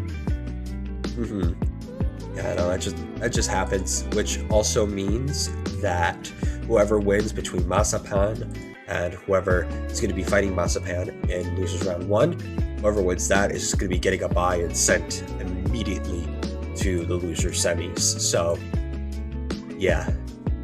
Yeah, that's gonna be pretty big too. All you have to do, just win that first round 1 and lose, and you're automatically, in top 4 and win semis. Hey, we'll take that all day. I'm pretty sure that is the final match there for loser 2. It's gonna be FJT against Kudeita. It's currently 1-1, so it's very close on that final game for sure. So it's gonna be interesting to see who's gonna climb out of that. For that, we will go on to losers round 1 now that we have technically both winners games secured on winner semis. Yes. Yeah, it is now going to be Pow-Spots versus Dapper Dinosaur that we are going to be seeing next. Fun stuff. If we haven't seen Dapper Dinosaur play on stream tonight, so it's gonna be fun to watch him as always, a recurring member of Breakout as well. Can't remember what they play off the top of my head, but I always see them in brackets, so I imagine they'll be trying to fight to continue on the loser spot. Pow-Spots is definitely a name that is extremely new to me. Went 0-2 against FChamp Ryan in the winner's side, and from there they were just able to sweep against Doki Doki / Manzana, which was a previous duo, and actually knocking out Spork from the bracket too to make their way to the top 8. So at least taking out Spork in terms of Breakout, definitely very good. So they're already starting off their top 8 potential run really strong. Yeah, just off of the performance record you mentioned too. So Pow-Spots obviously a really strong player in the 2SKO community. So it'll be pretty interesting to see how this match is gonna play out. Obviously, they're still figuring stuff out in the lobby, so we're gonna chill out here and wait for a second. Just gonna have to chill out right now as we wait for our next 2 players to make it into. And we do got news coming out for 2XKO this weekend. Apparently we're getting some news from PAX East. It's not going to be a Akali. I'm pretty sure they already confirmed it's not going to be a Akali news, so I really don't know what it could be. Yeah, I'm curious if it's not going to be character, perhaps, maybe future role plan they're going to be going into. That'd be pretty interesting to hear about, or perhaps a balance patch, who knows. But it's going to be pretty nice to obviously see communication from Riot, the devs, talking a lot about their plans for the game. It's always nice to see that, considering no shade to other fighting game companies. It's always nice to see that happen. But as we were talking, I just realized the last player to enter the top 8 and losers is going to be FJT. closing out 2-1 there in the losers quarterfinals for top 8 qualifier. So he's going to be facing up against Masapan there in losers round 1 for top 8. Congrats to him for making it in. It seemed like a really big, close scrapping game there. So good stuff all around. Yeah, great stuff coming out there, especially from FJT in order to lock it in for the top 8. Of course, FJT we saw before on the Brawl Darius, so Team Toys R Us, Team Big Body, going to be coming out on the loser side of top 8, going to be fighting against Masapan. So it's going to be interesting to see once we get to there. But of course, first off, we still got POW versus Dapper Dinosaur. Pretty sure just getting them into the lobby now, making sure that they are all situated. Actually, it looks like right now we're really just trying to find POW spots. POW spots, if you are in the Twitch, you know, your match is ready. Your match is ready, but looks like we got Dapper Dinosaur 2 in the chat saying it could be something more community related based on a banner that was shown. Not likely to be significant for the in-game. Honestly, that's what I'm thinking too. Maybe more community plans will be shown, at least what they want to do for like other locals or majors or stuff like that. I feel like they could do like more community driven stuff, or at least show that off this weekend, which definitely going to be interesting to see. Yeah, nice regardless for them to come out and just constantly communicate with the community like that. Even for smaller tournament based things too, like they have full support. It's always nice to see that happen. You really tell they they really want this game to like kind of succeed and just kind of have a long lasting effect on the community. Yeah, I mean, they've been doing a good job so far with like a few things they've done for the community lately. They've been pushing TNS and FGC meetups to have incentives like getting KO points, and if you play enough of the brackets, you'll be able to unlock a suit and tie fit. But it looks like we are ready to go, and it looks like we're going to be having a little bit of a Warwick mirror. Oh, interesting. We have Blitzcrank and Warwick Braum here. Quite interesting teams being played now. Obviously, as I mentioned way back, the recent patch obviously allowed for a lot more flexibility and experimentation is going to happen, but Dapper Dinosaur on that Juggernaut Warwick, he's going to get catched out there into a super. So decent damage already. On the side for POW spots. POW spots already on a roll, trying to find it low, at least finding a light, forcing the Fury to come out from Dapper Dinosaur. Blitzcrank was the one on point though, so you hit Warwick a little bit, but Blitzcrank going to be setting up immediately, finding that S1 super. What are you going to do on Wake Up? You're going to actually just throw immediately. Wow, we have already ballsy moves going on from Dapper Dinosaur, taking a lot of risk here, but trying to experiment in round 1 here. 2 grabs already, almost gonna kill that Blitzcrank. The punish on the throw. Wow, Dapper Dinosaur is ready to play. He's very aware right now so far of a lot of those moves that are being popped and ready to punish it at any given moment. Showing real good mastery over Warwick right now. Both of them colliding in the infinite duress. Oh, but nice catch with that last hit assist from Blitzcrank, putting more pressure onto Dapper Dinosaur and should be able to finally find the chip out. Round 1 gonna go over to POW spots, but Dapper Dinosaur so coming out swinging here in game 1 already. Ooh, finding the flip, actually getting anti-aired immediately. Really nice call out by POW spots. Going to be able to find the S1 super, and Blitzcrank is known for his wake-up pressure, but it looks like he can't find it this time around. Yeah, Warwick's pretty slippery mobile here too, so he's definitely willing to kind of just move around the map here and see what how POW spots going to respond to it in the neutral. Up on the low there, it's going to force the Fury into level 3, but we're going to handshake to block it, and we're going to go for a correct punish here. A lot of damage onto his other character, but it's fine as long as we get enough damage ourselves on the board. Round 2, we're going to put Warwick onto a point here. We have one more interaction here for Dapper Dinosaur. Oh, just barely clips, but just barely whiffs. Not enough. The handshake anti-air in response. POW spots doing a good job kind of containing the beast here. Boxing him out here and constantly trying to push him to the corner and just maintain that pressure. There we go. I mean, a really good start from POW spots. Already be getting a game on the board. Dapper Dinosaur probably feeling the pressure now. If they don't win this next game, they're going to be out of the bracket at 7th. And already with some really good low pressure being found out by POW spots, it's looking rough. Nice but delayed wake up into grab. It's going to push him back into the corner. Nice little grab. Nice grab again. Trying to test the patience of how much he's willing to sit there and just kind of take all that pressure from power spots. Final on the low. Nice break coming out. Fury, though, still in effect for Dapper Dinosaur. Still getting called out, though. Slammed down. Power spots on a roll. Grabbing you, slamming you down. A nice little Feral Bite in order to knock you into the corner for a limit strike. Yeah, and that's gonna put both of his members on level 3 here. So we're gonna do big damage off of just a single hit with level 3 here. Just staying there, delayed on top of the wall. Trying to fake out, guess correctly, and now we're gonna do a level 3 of our own to feel it out. Round 1 going over to power spots here for match points in losers top 8. All right, last chance coming up right now for Dapper Dinosaur. If they don't get, holy, Yeah, that was great. Instead of Dapper Dinosaur, just kind of go in there. Like, he's very, you know, high risk, high reward. Seems like he's very willing to just kind of do a lot of things that are kind of more on the unpredictable side. Well, obviously, it nets in so much damage.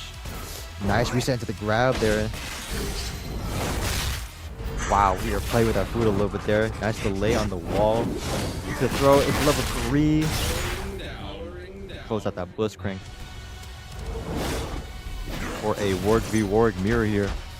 Both parties do have Fury here, so I want to see. I'm curious to see if Housepot's gonna willing to prop that.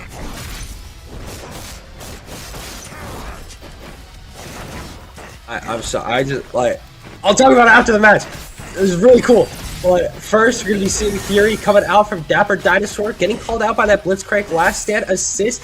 Both of them clashing. Warg just trying to jump back right now, trying to play it safe. Nice launcher coming from Dapper Dinosaur. Cannot finish their meal off. House Spot's still alive, but definitely gonna be called out by the Infinite Duress. Nice, that use of Fury definitely paid dividends for him. Made the correct guess there. Close it out for a final round. Still match point for Power Spots, so he's not out of it yet. Immediate burst there. But again, the medium's gonna catch him out. I think maybe catch him, you know, try to backdash or maybe jump out of once his turn's over, but button's just too big. Okay, trying to do command grab, at least in order to air stall a little bit. Realize, you know, going in against Blitzcrank might not be the best idea. Blitzcrank, though, finally finding the opening again against Dapper Dinosaur. We're going to keep juggling. Going to be the assist now since we got Feral Bite set up. We're going to be going for the limit strike. What we do on wake up? Are we going to do a little pursuit? We're just going to be doing 5M, baby. Nice little delay there. He's respecting Dapper Dinosaur's willingness to kind of just wake up and press a button. So he's going to give him the space, and then once he realizes it's not going to happen, just go straight back into it, catches out the timing. Not gonna do enough damage though. What, the wake up level 3. Respected the first time, but not the second. We're gonna eat a mad amount of damage. Not gonna kill obviously, but still puts him at a comfortable lead. We have Fury now on the table too for Dapper Dinosaur. This is gonna be looking real scary. Didn't follow up actually with that Feral Feast. Unfortunately there. Does the Demon Flip. Pops Fury. Dapper Dinosaur's final chance. Gonna find the throw. Almost killing Blitzcrank. Trying to chip him out, but Warwick comes in from down under. Gonna be able to finish the meal. Yeah, nice usage of the handshake to get out that Blitzcrank and go immediately punish him by walking up. Just like that. Housepot's taking it 2-0 and loses top 8. Whew. My goodness. Now, let's immediately go back to that one moment. You were kind of getting a little hype there about one interaction on game 2. I wanted you to explain what kind of you saw there. Oh, I saw something on a whole nother screen. I saw a new clip of Wolverine from Tokon, and this guy does I don't even know how to describe it. Imagine if Warwick could do like a simple input. He like flashes into the sky and immediately back down in like the pursuit that he can do. Imagine if he did that. That's what I saw. I saw this man in like the span of 1 second go up in the air and immediately back down. That, holy. You got me there. I thought you saw something around on the game, and I was like, oh, maybe he saw something I didn't know. We were talking about Tokon instead. This Wolverine guy, this Wolverine guys. Oh my God, he is everything. He is my everything now. Holy shit. Yeah, very hyped about that, obviously. Well, of course, GG's to both. Nice try from Dapper Dinosaur with that Juggernaut Warwick. Housepot's gonna move on to losers quarterfinals to face off against Spoons. But before that, we should be getting Masapan versus FJT, the other losers round 1 match, if it all works out correctly.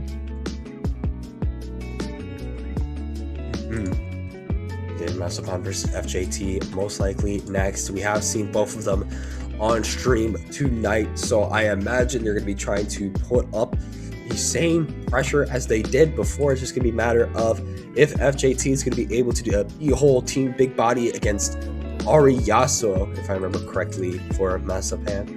As we're, after this match, we're going to be getting into the top 6 and then almost immediately the top 4. So again, we only have one top 6 match. You got to remember, whoever wins this immediately moves on to loser semis in that top 4 because of our DQ. Yeah, so stakes are, if anything, even higher off of this one losers round 1 match. 1 win and you're automatically guaranteed a top 4 finish minimum. So you're definitely looking forward to it. But we're ready, going straight into it. Last minute on that Yasuo Ari on freestyle, like you mentioned, and FJT on his using team as always with the big body.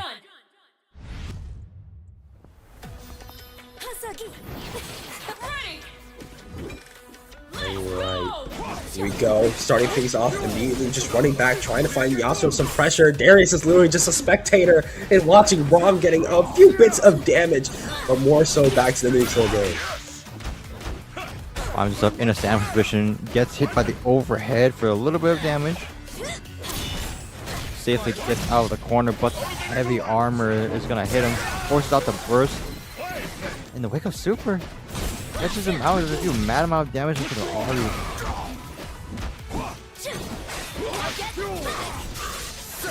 There you go. Place you down. Not going to be able to find that stance 2H in order to continue that pressure. Perfectly fine though, but maybe not, since right now FJT sitting pretty well, being able to continually guard with the bomb assist. Yeah. Masapan doing a pretty good job in the neutral though of being able to utilize the handshake tag and make everything safe, make everything string tight so that he doesn't get taken advantage of by the big buttons from FJT. Already this Ari is not looking too good, but a well-timed parry. Gonna fly right over the bomb super cute. Gonna get a full punish here. Have to make the most of it. Try to find a way to get her out of this combo too. There you go. Gonna be finding that overhead axe kick. Gonna be leading straight into Yasuo. Is gonna be slamming you down. Finding that H2 super. Already taking Braum out in a pretty swift fashion, leaving just Darius left alive. What a run up medium, crouching medium's gonna clip the low, get some damage here. Thankfully doesn't get any of the mix though after the Oki. Oh, but an attempted anti-air with stance 2H. Burst well timed, so not gonna die just yet, but we're both pretty low on HP here. Ooh. Nice get up attack in order to catch the anti-air there. And now trying to run in against Ari. Has to shield a little bit. Darius trying to play it patient too. Trying to just... There you go. Yeah, man. These big buttons on big bodies. Throwing them out there, might as well. Try to test the waters. It's not like it's really punishable at that angle too. Ooh, bonk him on the head overhead again.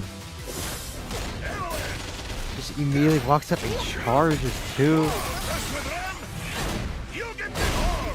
Oh my god, this got killed. Oh my goodness, already poised to get this game won here for FJT. I have to do a lot of heavy lifting on this Yasuo. So gonna have to clutch up right now for Masa. Already though, it's looking like a struggle, having to constantly retreat their guard, at least finding the jump and forcing the break to come out from FJT. And nice parry on the projectile into that launcher, finding an immediate limit strike onto Darius and the throw on wake up. For the mix, try to go for a delayed throw, jumps out of it though. Does have a bleed applied onto him, so it's gonna do a lot of damage. He has to be pretty proactive, but the Darius assist. Oh, we drop it.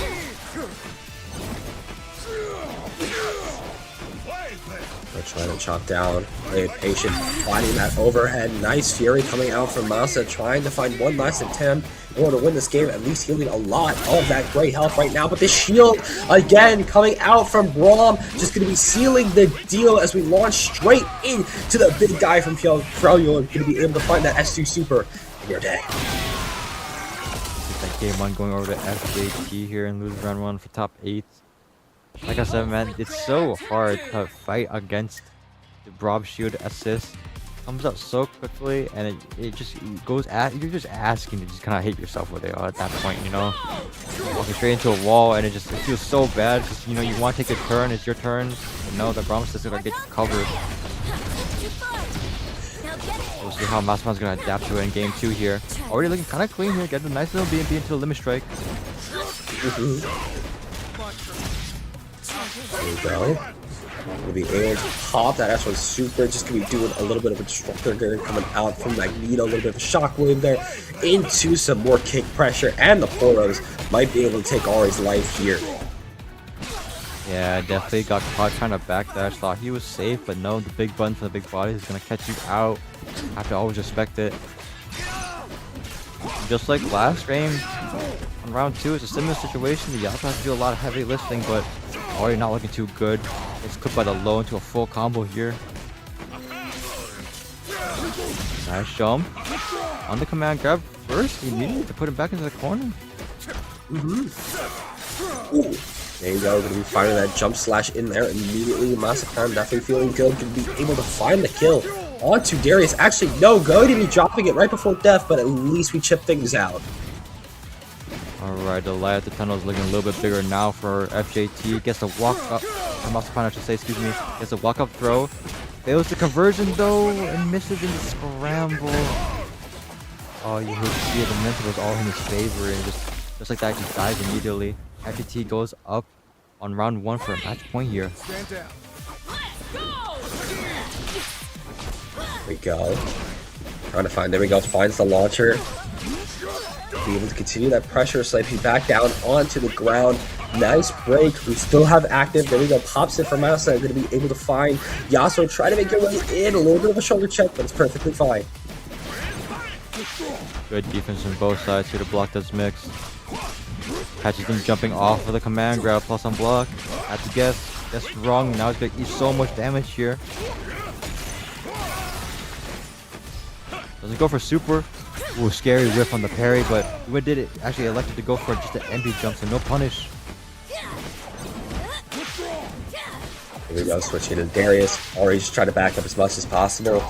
Yasuo going to be coming in, trying to backdash themselves, you know, retreat their guard, pop up the wind wall. Going to be popping that tornado coming out too, but still just trying to back up. Nice push block, but he's still pursuit. Ooh, nice parry too. Has to force the burst. Now he has to find a way to get back in. Hearts tag the Ari, but gets punished with super. We'll take it though.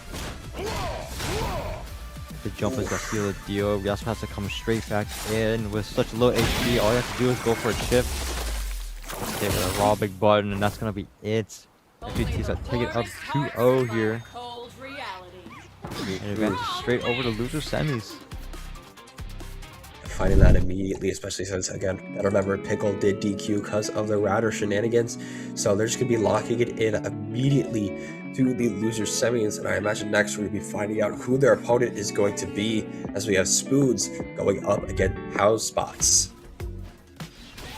Yeah, but I mean, it's unfortunate to see. It seemed like, you know, Masapan was kind of having a little bit of a momentum there on the Yasuo on the 1v2, almost making a comeback, had the right read and the good combo conversion, but kind of just barely whiffed a little bit. Obviously some of his combos are execution heavy, but like as you saw there, missed in the scramble. Was not his turn, tried to steal it with maybe a big button like a medium, gets counter hit and lost, and just from there it felt like it was kind of not hopeless, but just never felt like the momentum ever got back on his side there. Oh man, we are getting in immediately to our next match. As we said before, Power Spots versus Spoons. Just gonna be selecting our fuses and getting straight into things. Winner moves on to loser semis, and loser loses out at 5th. Gonna be an exciting match here. We're going straight into it. It's gonna be the losers quarterfinals. Obviously, like we mentioned before, what is it gonna go advance on to loser semis, fight against FJT here.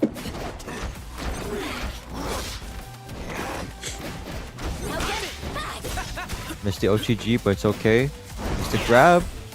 A little bit of flubs here. Immediately convert to super push him to the corner here. Yeah, nice push block it into the handshake tag for the anti-air. Never really jump as long as two people are on the screen. There you go. Finds the launcher. Spear rushes you back into the corner. Finding limit strike Oki once again for Ari. Mine just going to be going the other way since Power Spots did jump out of the way of it. Try to get Warwick in. Found the flip. Forces the break. And now just going to have to find another way to flip in. Yeah, Spoons already took a lot of damage on that Ari. Has to rely on Echo to point here for a little bit, but loses that exchange. Has level 3 on the table here too, so just gonna have to say goodbye to the character. Ooh, yeah, especially finding Blitzcrank into Warwick back in again. Going to be finding that Feral Bite. And actually not spending on the level 3 for Bloodlust, but instead going for the Infinite Duress, but still going to confirm the kill. And still has 2 bars in meter. Jeez. So optimal there too to extend the combo as long as possible just to be able to use only 1 meter. Fake out. He's probably going to go in again immediately afterwards. And no, change up the timing just a little bit. Round 1 goes immediately over. House Spots for a very clean dominant round 1. House Spots already in a really good position and really just trying to grapple in and provide some mix. Really cool way in order to set up that tear. Didn't get anything from it, but I just gotta applaud that setup. Yeah, we were never ready for it, but then we were like both ready for it and not ready for it at the same time. Definitely weren't expecting him to get hit by and just kind of sit there for the block for the mix, but regardless, still good on him for that setup. Spoons not making it easy. Gets the conversion into the BNB for the Oki. What's the mix gonna look like this time around? Okay. Trying to find some freestyle pressure. Finds the overhead mix. Blitzcrank actually just going to be jumping out of there. Forcing the break to come out from Spoons again. Warwick just dashes in. Trying to provide some LM block strings. But nothing's getting found out. Finally finds the overhead though. Ooh. Okay, a little bit tricky on those resets there. Try to go for an instant reset off the OTG, but nothing. Bit of a scramble. Nice pressure here. Good conversion after the throw. Sending the Echo immediately. It's not gonna kill. We don't have enough meter here, so we're looking for one more interaction on this mix.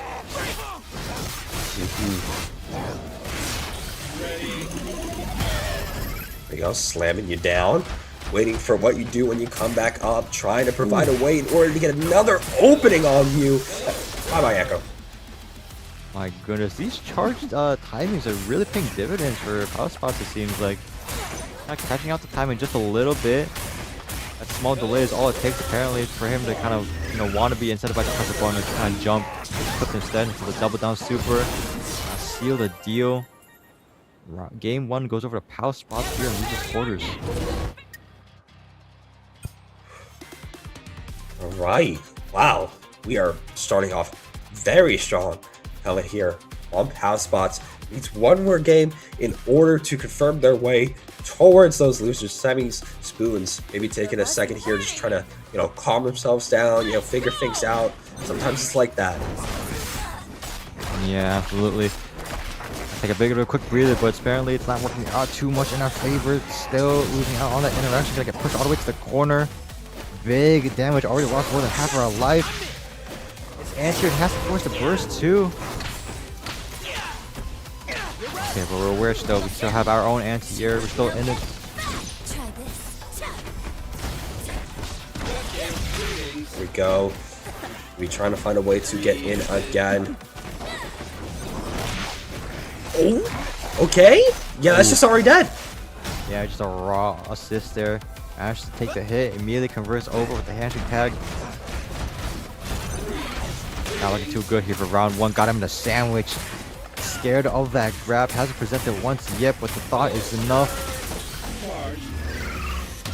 Gonna do so much damage. Gotta double down here too. Put rewards back on point. Look at all that damage. Look at all that red. Anti-air too. Oh my goodness, just like that, it's gonna be round one over the power spots, and that's gonna be match points. Potentially. Ready. Let's go. Okay, immediately trying to set up the tear. Both of them going to be clashing into each other. Maybe trying to find, once again, that grab assist coming out. Actually just going to be finding a pummel and already baiting out the break. That was actually really good with just one character. Yeah, Pospot is definitely in his head now. That has to be such a big mental damage there for Spoons. Seems like nothing's really working out in his favor. Has to recompose it a little bit here. Clipped by the overhead though. Into the super, that's gotta be it. We have one more chance here with the R gonna come in here. Both champions though on Pospot is very, very healthy, so it's gonna be a tough ask to do. Let's find the launcher. Another way in. Going to be finding a little bit of a hit. I'm going to be able to continue this pressure into the corner. Going to be just spirit rushing your way down. Find the limit strike. Setting up the mine. Nice little get up attack in order to pop. And now just trying to find another way in.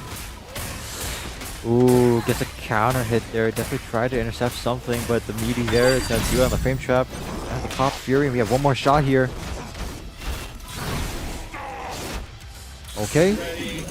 Double down to cover, perhaps? No. Doesn't bite. Very patient.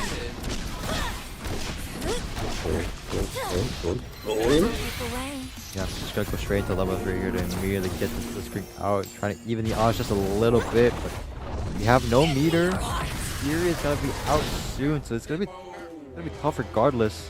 And Pospot also has Fury himself. Now get back.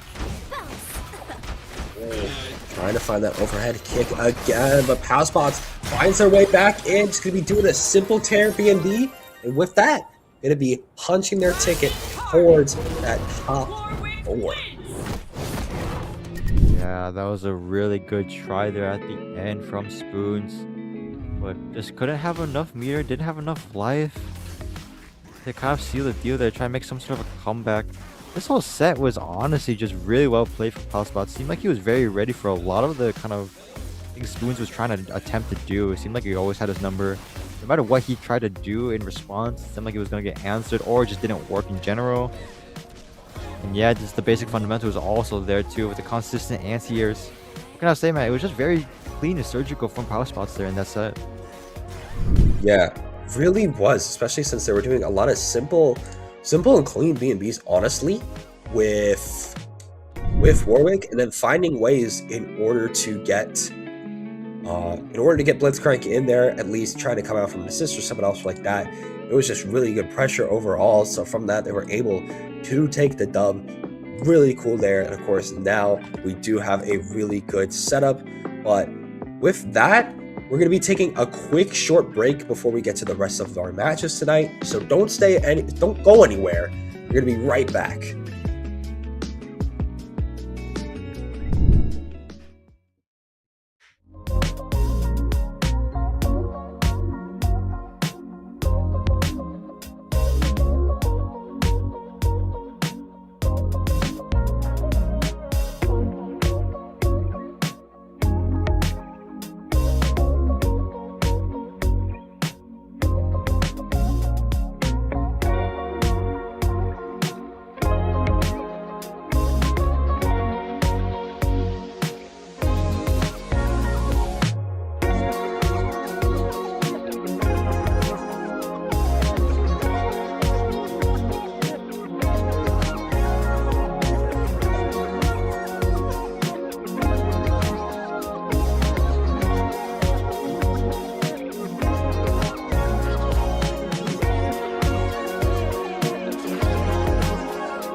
Alrighty, guys, welcome back to some more top 8 for 2SKO here at Breakout Series week 27.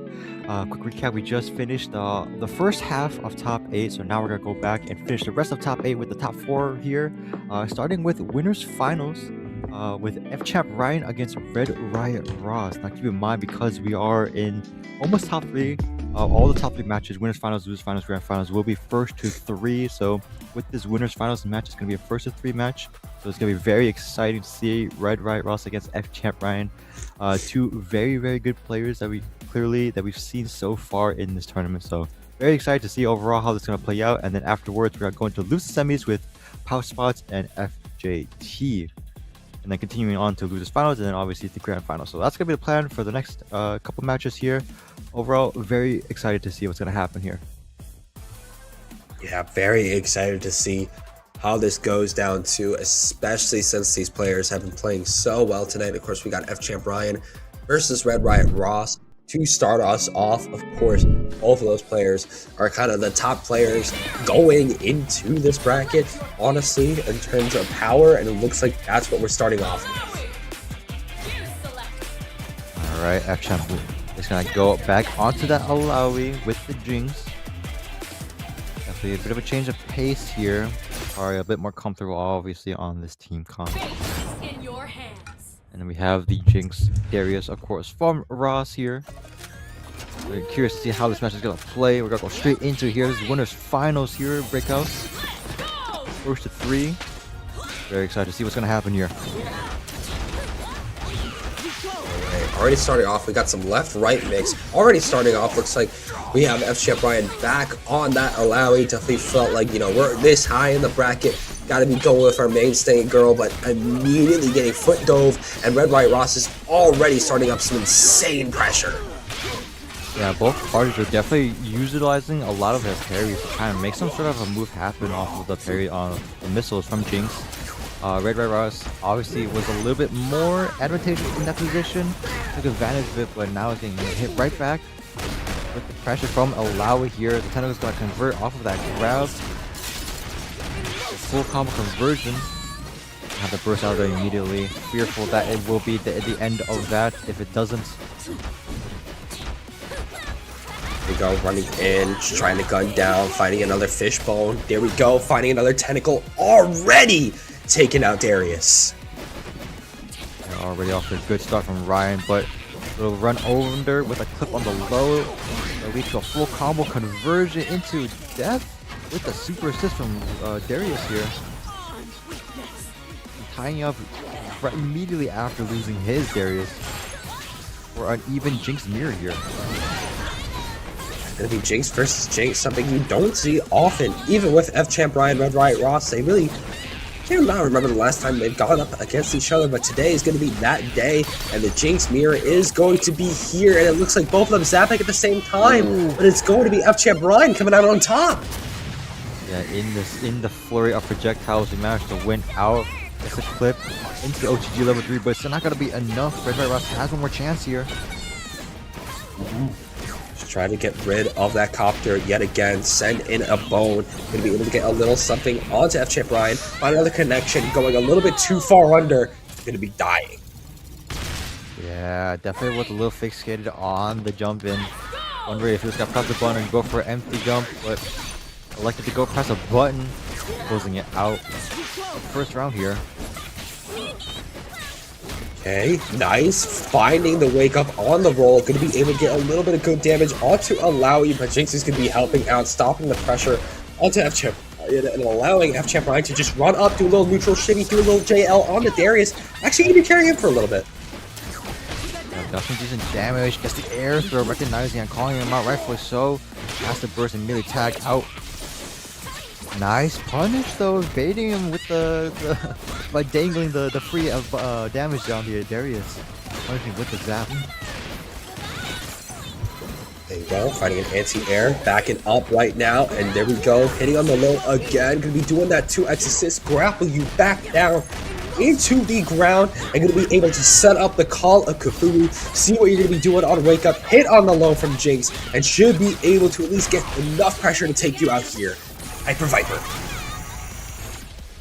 Just gonna close out that Darius pretty convincingly.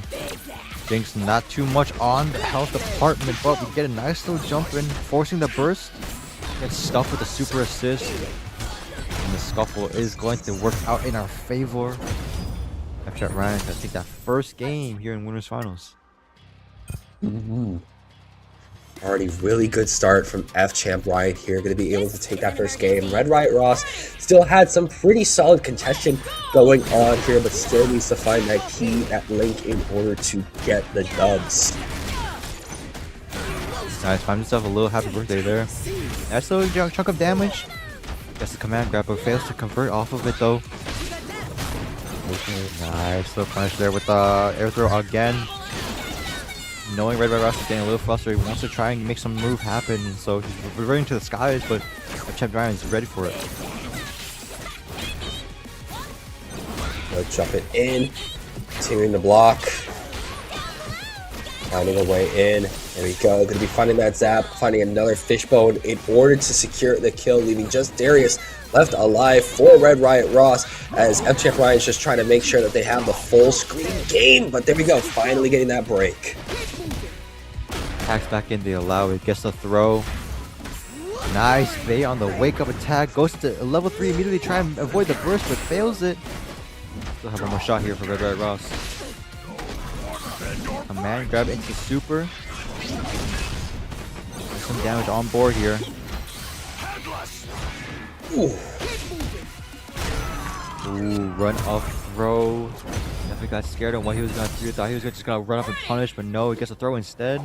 Smart choice there.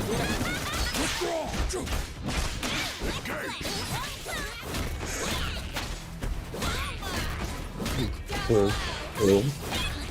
Alright, already really solid pressure coming out from Red Riot Ross. Gonna be slamming you down and gonna be already popping them fireworks.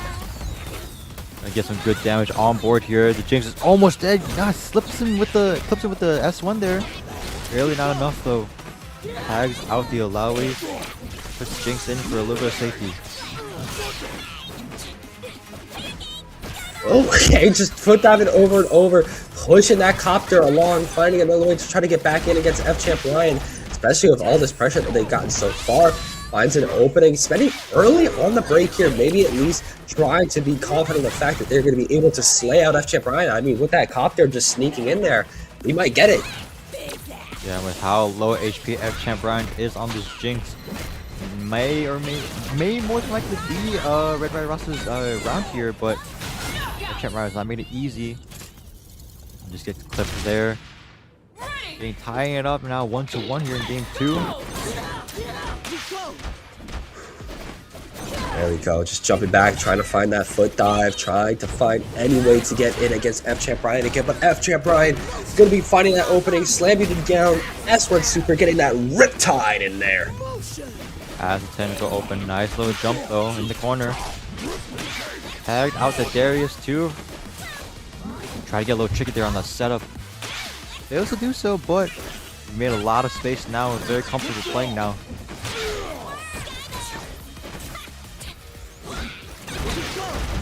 Alright, there we go. Finding our way in, trying to find the overhead, at least setting up a tentacle, setting up a 1-on-1. Not going to be getting shocked this time, but still going to be getting hit in. Forcing that burst out from F-Champ. Nice little run-up throw there. Ooh, fails on the OTG, but gets a second try there off the throw. A lot of damage, plants another tentacle too. Nice, blocking the overhead. We jump over, we panicked on the burst too, so we're gonna block that, get a full punish here on the Jinx, get rid of him. Darius got come in with virtually no HP, is looking real tough for Red Riot Ross here in game 2. Here we go. Oh, mistimed the parry on the fishbone, and because of that, paying for that mess up with your life. Gonna be up 2-0 now for F-Champ Ryan. Yeah, there's gonna be potentially last game here, unless Red Riot Ross has something to say about it.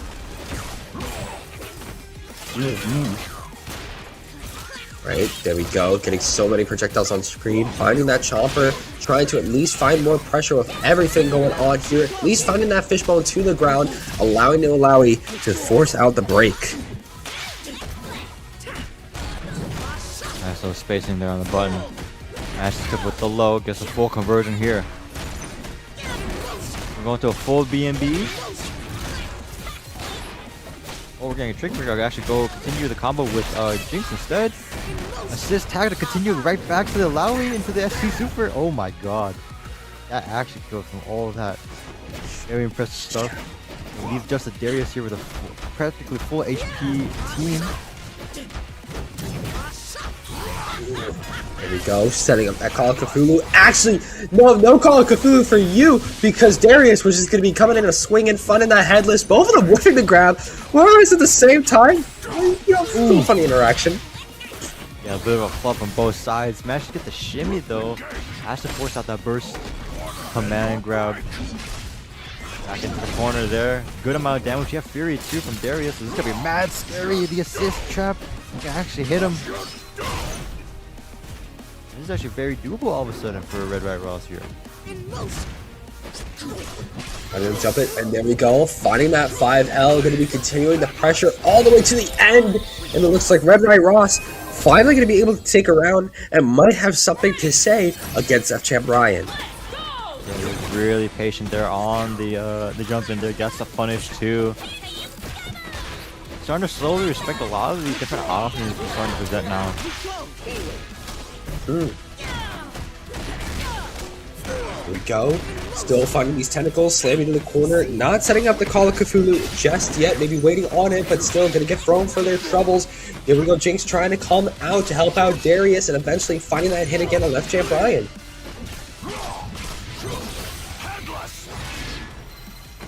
Do a lot of damage here with the follow-up on the Super Assist too. I have the burst it too. I can serve as much health as you possibly can here. River Ross doing a good job of just stuffing out the projectile game.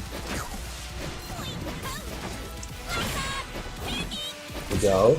Trying to launch, at least set up another fishbone. Finding the shock and actually finding the happy birthday on F-Champ Ryan with assist going to be dying first. This could lead to a 2x KO. Wow, the first one of this whole tournament too. Very clean. It's probably one of the cleanest ones I've seen in a minute here. Red Right Ross keeping it tight, keeping it close. It'll be up to 2-1 now. Gonna have to take it one game at a time. Gonna see how he's gonna adapt to this.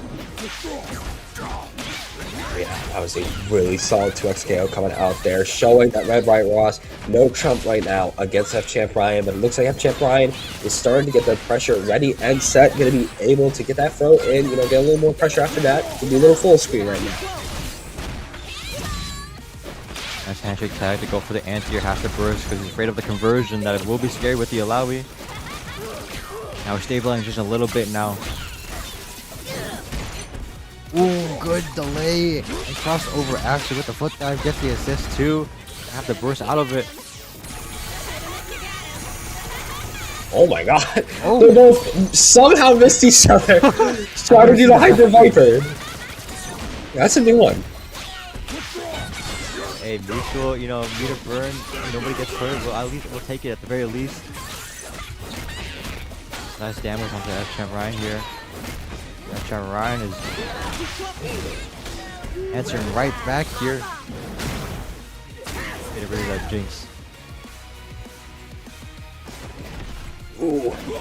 Then here comes Darius in here now, trying to make something happen for Red Right Ross. Gonna get thrown for their troubles though. They do have 3 bars of meter if they're able to survive this combo, whip it out. But same thing goes for F-Champ Ryan. Actually gonna be dropping raw level 3, gonna be coming out and gonna be getting whiffed. Ooh, I respect that decision so much though, especially because it was a delayed level 3 on the pressure during the block string. I thought for a second he may have hit the bullet there and actually pressed the button, but no. Very patient on it. Punishes with our own level 3 of ourselves. Alright, go up to a match point here for F-Champ Ryan. This is a really good happy birthday to start us off. Definitely a very good break coming out there from Red Right Ross. The hell was that? Did that whole tentacle just block the entire S1 scaling gun? That's crazy. Yeah, it was like she just stopped in place. What the hell? Is that what these bugs we were talking about? What the hell was that? That did not feel natural. Yeah, no, I was gonna say. Yeah, she just straight up stopped. But yeah, we'll take it. Already the damage on onto Darius is not looking too good. We're gonna start this pressure off our own. Yes, some good damage. Applies the bleed too. Not gonna choose to burst just yet. Double headless too. Oh my goodness. You know, this Darius is cooking up. You know, as I say that, get thrown for our troubles. Yeah, he brought it back. He initially did it a lot there in the first set. And now he's looking hot and ready to go. Potentially going to grand finals. At least at level 3. Shouldn't kill. Scaling on it looked a little hard. Yeah, just not enough. Activate Fury with one more shot. The missile from above is gonna seal the deal. Champ Ryan can advance over to grand finals 3-1. Sending Red Riot Ross down to losers finals for one more shot. Gonna be one more shot for Red White Ross to see if he can make their way back up, but F Champ Ryan gonna be punching their ticket towards those grand finals now. Yeah, it was a pretty dominant start though for F Champ Ryan. Riot Ross though was able to kind of come back, had some momentum gaining steam off of that third game, and game 4 also too was pretty close. Just messed up a little bit of like small little scuffles and skirmishes that was happening. It wasn't working out in his favor, and I ended up losing because of it. But I mean, he was ready for it, bro. Ross was kind of ready for a lot of these different conversions, a lot of these different hits. The Darius combos and extensions are looking real clean too. Just barely wasn't enough though. Barely wasn't enough. But because of that, you know, again, going to be seeing the dub coming out this time around for F Champ Ryan. And again, you know, just some of these conversions. I mean, we're gonna move on. We're not gonna talk about that tentacle. We're not gonna talk about that. I don't think we should. Yeah, we're gonna be here all night if we do. Yeah, no speculating. So we're gonna go right into our loser semifinals matches. Power Spots versus FJT. Playing their respective teams by now. Big bodies coming in for FJT. He's kind of on a roll here. Nobody has really found an answer to it yet. Okay. Trying to play patient right now, especially against Blitzcrank. You know, could just try to grapple you in, try to find something. Warwick's just going to be taking a little bit of damage there. Nice Poro. Not going to be getting much from it though. Raw assist there to cover for him. Actually ends up working his 10 benefits.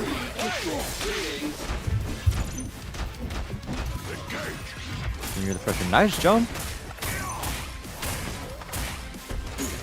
Again, full combo conversion off of the blitz. Okay. Nice setup for the limit strike again. Going out for Darius. Trying to find a block string around this time. The Poro actually stops Warwick in his tracks. Trying to find the tear, but looks like House Spots not going to be finding it this time. Changing news just a little bit, but the tag from the Warwick actually gonna go for the anti-air right behind him, snipes him out. Over down super, so gonna close out for that Darius. Now Hotspots are looking pretty hot now. A very secure lead. As I say, the FJT immediately answers back. Meterless. Has max level for both characters too, so you know you can go crazy with the super assist. There we go, trying to cash out on something, not going to find what they need. Unfortunate there. He's trying to go in from their air S1, going to be able to find the flip. And there we go, going to be launching you right back up in order to do some more nasty damage on this Warwick. Going to be finding no escape too. Did a good chunk of damage, but not enough. We have one more shot, but we're going to call out the press during the block string, and Power Spots got to take that first round there. And lose the semis. Alright, nice restand combo to set up for another tear. DP into infinite duress, make sure this combo does not stop. And I mean, we got doubled down, so Blitzcrank is going to be coming in with the S1 super their own. And of course, that wake up pressure, just immediate air grab. Ooh. Baited out the correct answer there on the wake up get attack, but not close enough for the punish. Still closes it out though. We have pretty much perfect clean health on both champions right now. I don't think he got hit once. This might actually be a perfect. Okay, never mind. I spoke too soon. Yeah, just got thrown there, stopped on their Pharaoh Feast, and actually really nice anti-air. Saw that pass box keeps going for that tear, so we can just keep anti-airing them and just gonna be finding them again with that assist. But there we go, Blitzcrank just coming in, might be able to get Fury for one last hurrah. You're gonna be able to do so. FFC has to make this count, has to win some sort of an interaction here. Ooh, just a raw button in his face. Have to make the most of it, but drops it. Mistimed it with the assist. Because of that, yeah, it's going to be a clean first game for Power Spots. Go up 1-0. Keep in mind, this is losers semis, not losers finals. This is still a first to 2 set here. So there's potentially one more set for Power Spots to make it on to losers finals. Right. Go. Ooh, yeah, you know, saw that tear set up immediately. Power Spots keeps trying to find it. So really nice perfect parry. But again, the point was Blitzcrank. He was so far away, so he's gonna be perfectly fine and setting up this nasty pressure to put you in the corner and just take you out. Okay. Applying the pressure on the corner like crazy. Roll in. Has to burst out of it though. Guys are catching by surprise with the super. Bonks him right on top of the head. Messes up the skirmish though on the OTG. Soft resets by accident. Doesn't want that. We have to burst out.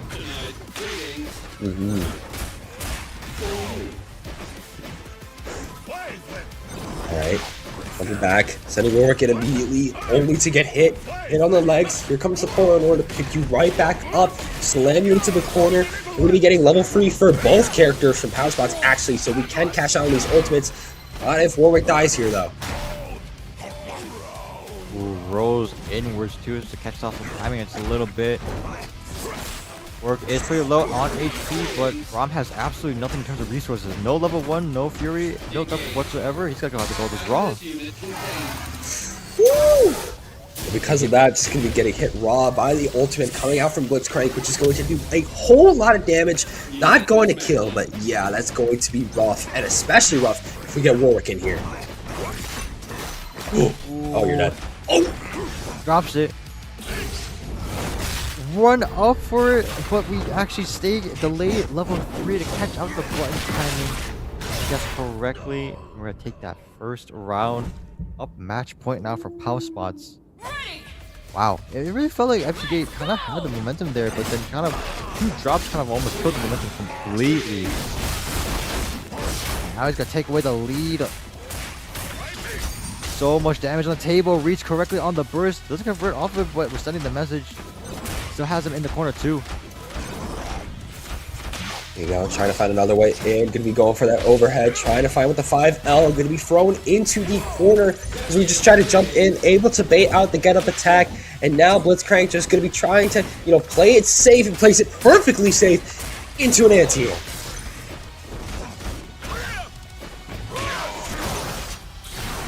Nice anti-air. And we actually also clipped our point character too, so that's gonna actually be it. Oh my goodness. Yeah, another 2x KO. Move on over to losers finals. Facing off against Red Riot Ross in losers finals for a potential spot in grand finals against F-Champ. You can see the fire burning for Power Spots. They are like just lighting up with blue ore right now. They've been getting win after win tonight. Now going to be at least securing top 3 after taking out FJT. And that was a very, very dominant set coming out there from Power Spots, honestly. Yeah, I don't know how else to describe it. It just felt, you know, like a big wall of defense. Was just guessing correctly a lot. More importantly, he was just guessing correctly on the Oki on offense too. Every single time, it just felt like, you know, oh, you wake up with a wake up get up attack. I'm reading it. I'm now, you know, far away. I spaced it out. if you decide to just wake up super, I'm blocking it too. Like, he's just ready for a lot of different answers that he tried to rotate. It's never worked out in his favor.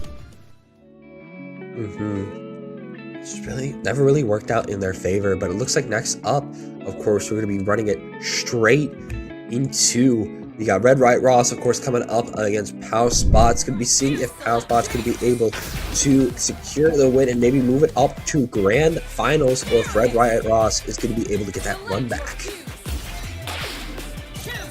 Yes, sir, we're going straight into it. Here on out, it'll be nothing but first 2-3, so it's going to be hype. Red Right Ross against Pow Spots. It'll be an interesting matchup. They haven't, to my recollection, have not played in this tournament yet.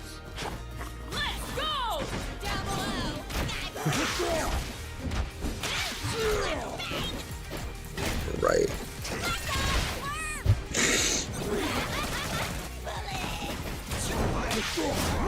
I'm playing it slow. It's hard to approach with the Jinx here, spacing out two characters that don't do the greatest against a zoner like this. He's sending it back down, trying to get the get-up attack, but hey, it's perfectly fine. Darius is could be running their way in here, trying to find a jab or a grapple, anything but that 5L. Going to be able to clutch up pretty nice. Of course, just being a nice little poke there for Pow Spots and setting up this really nasty combo. They're gonna get the tag assist too to get right back into extended just by a little bit. Get as much damage as you can, ending in the super here. Double down as well. Nice block on the get up attack. Not enough though. Run up air grab. Oh my god, we're in his head already, and it's just the first round. Here we go. Going to be able to find the fireworks super. Already getting the run back on Blitzcrank to start us off. Very nice. Going to be just air stalling with that wrecking ball, allowing Warwick to get in here, but getting chopped immediately. Has to pull out the break. Nice parry on that block string. Found the opening. Take full advantage. And try to do as much damage as possible. Nice little reset there. Get the air throw into the OTG. Gonna close it out for Blitzcrank. Also does have a lot of lead on hand. Here we go. Going to be finding a little bit of a headless assist. Trying to find your demon flip, since you can do that. Just jumping when you're in Bloodlust. Does it again to try to find something. Not going to find anything other than block string. Had to burst out though too, because he understood he was level 3. Just manages to clip him there with the assist. Sealing it out just barely though for round 1 and loses finals.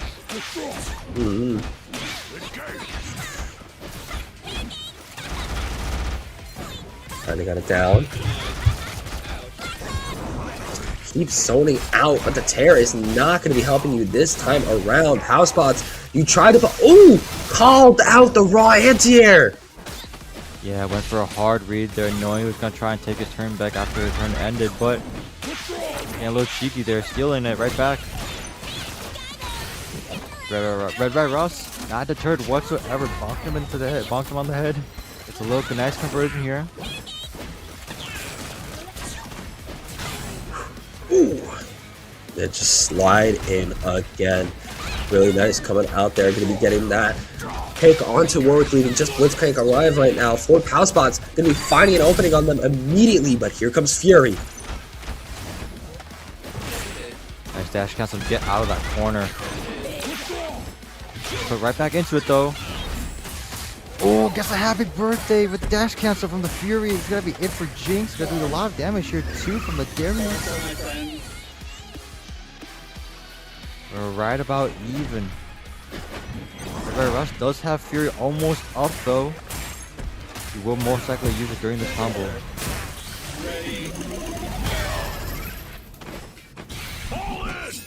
Wake Up's S3 does it hit? No, it doesn't. Immediately punishes with the command grab too to avoid any sort of burst on the table. Mm-hmm. Just like that final round here in just a single game. There we go, setting up that lariat off of the super, doing a little MVCI infinite super attack situation, and immediately going to be finding another opening, forcing the break onto Red Right Ross. Darius putting on the pressure, caught him jumping off of the plus on block for the guess. Puts all the way into the corner now, but trying to box his way out with the assist, making some space. Brings out India interactions too, so we're gonna convert into a big combo here. Nice chunk of damage. Yep, we will also use double down here too. Even Darius a one-touch scenario. Now chop you down to be able to continue this pressure onto power spots, but immediate just command grab just shuts down Red Right Ross immediately, leaving just Jinx left alive. Finds an air grab of their own, could potentially go into a Hyper Viper off of this. Doesn't find that setup though. One more good hit, and that's that Blitzcrank gone. Handshake to get him out of there too, so he's got to deal with a full HP Bloodlust. Warwick is gonna be really tough to deal with on defense.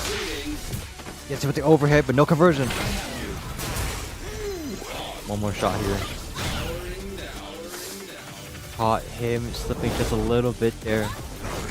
Still in the favorite power spot still in game one. It's still doable. Fury's on the table for both sides now.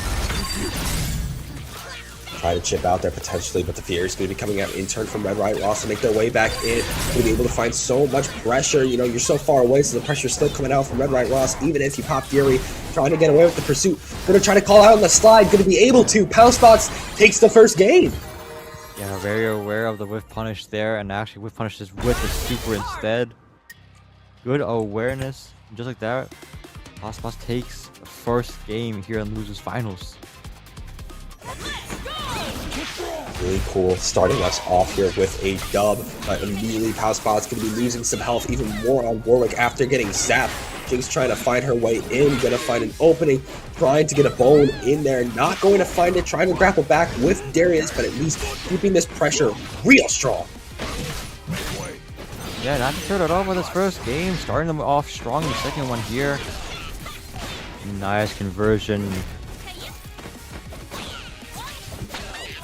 Ooh, double overhead. Caught him ducking the second time. That's to force a burst. But the offense, man, looking too oppressive right now.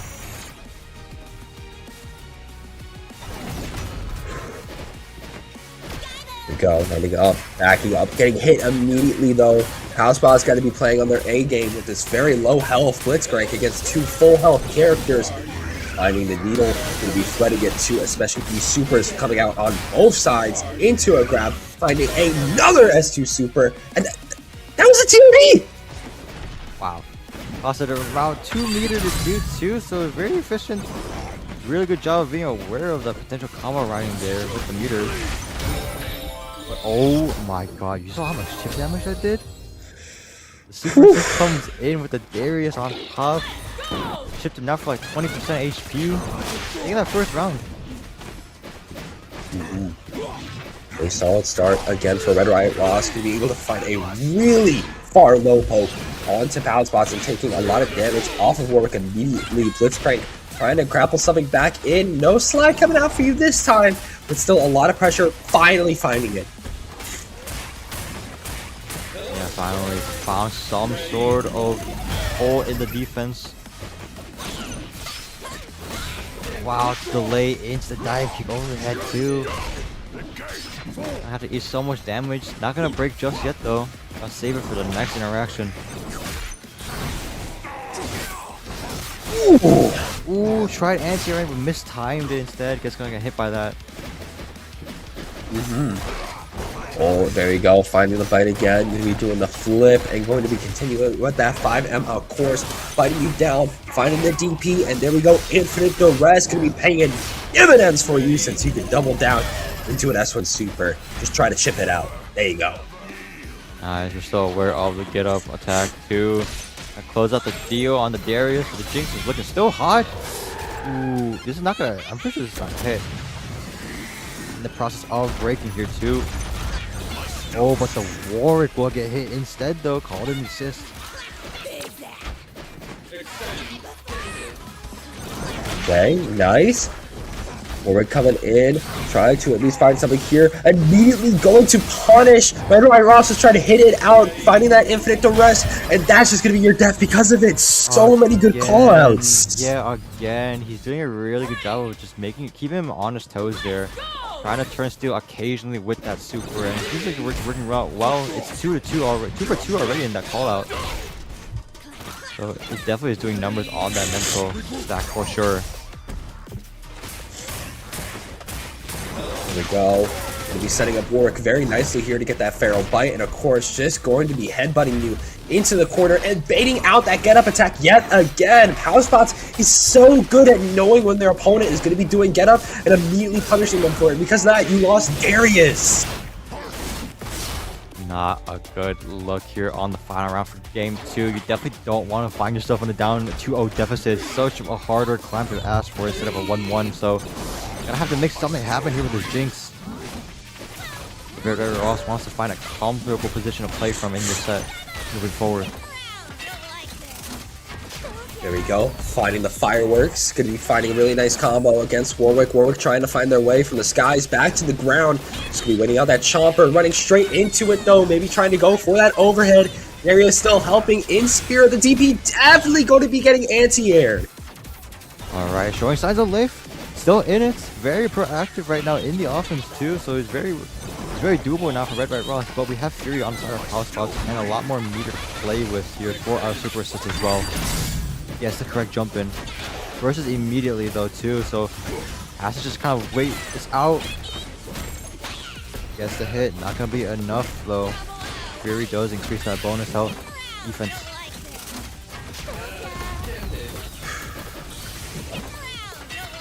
Ooh, okay, finding another firework, trying to find another one at least, maybe trying to chip out, and can chip out with a lot of the defense they're able to put up here, of course, with these projectiles, and hey, with Darius. Yeah, I was just gonna mention he did have one more bar there for the Darius after he built it up from that combo, so chip out was very easy to do so. Had to find the right timing, and now we got tied up 1-1 here and loses finals. We get real close. We're gonna go straight into it immediately, no breather. Okay, here we go, biting down, trying to find that 5L again, maybe trying to find another swipe there. Going to be finding the tear instead. Nice break though, coming out, and going to be able to actually get chopped out, because again, Darius was the point, not Jinx, and that break, really just going to get unnoticed. Ooh, nice parry once again on the same gallery, I'm pretty sure this time around too on the block screen. Gonna do a lot of damage here.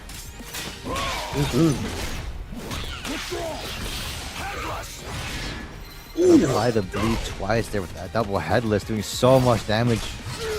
To the table, gonna have hard tagged. Gonna have to eat all this damage for the free punish.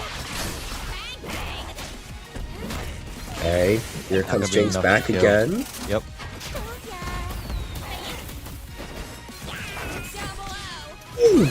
Okay, we anti-air with anything over here, but actually getting called out by the 5L. Jinx wasn't able to catch Warwick there, and now a super tag situation. Jinx actually got really close to dying, but going to escape that happy birthday situation. Oh! Ooh, and the steam and powered grapple is gonna do that too. Even with that one last extra bit of armor to get the grapple into the OTG with the super, and now all of a sudden this is looking really good for Power Spots.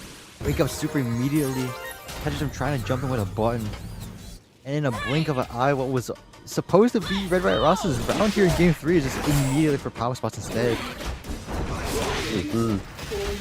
Just try to pursue again. Darius trying to play it a little safe right now, just continuing to block, getting push blocked right now. Nice, Warwick able to get in, has to break, especially since Darius did whiff a little there. Ooh, good anti-air, pushes immediately to put it back in the corner there too.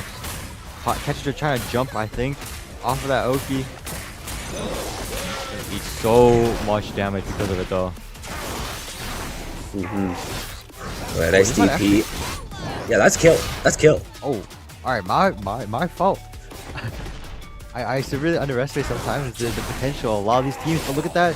Turn steal again off of minus. Oh! Fraud wake up. Finds a low. Baits out the get up attack. And that's a 2-1 right there. Jesus! Power Spots is in Red White Ross's head. Yeah, it was falling apart a little bit there after that first round. It was supposed to be his round to take, but that nasty little comeback there kind of deterred a lot of that mental. And now Power Spots gonna be upset point here. one more game, possibly going through a grand finals with FGM. All that matters is if Housebox is going to continue this pressure, finds the DP when Red Right Ross is stuck in the air, going to be in Bloodlust now, but still going to be hit out of the sky, stuck in the corner. Nice push block. Can Blitzcrank do something here?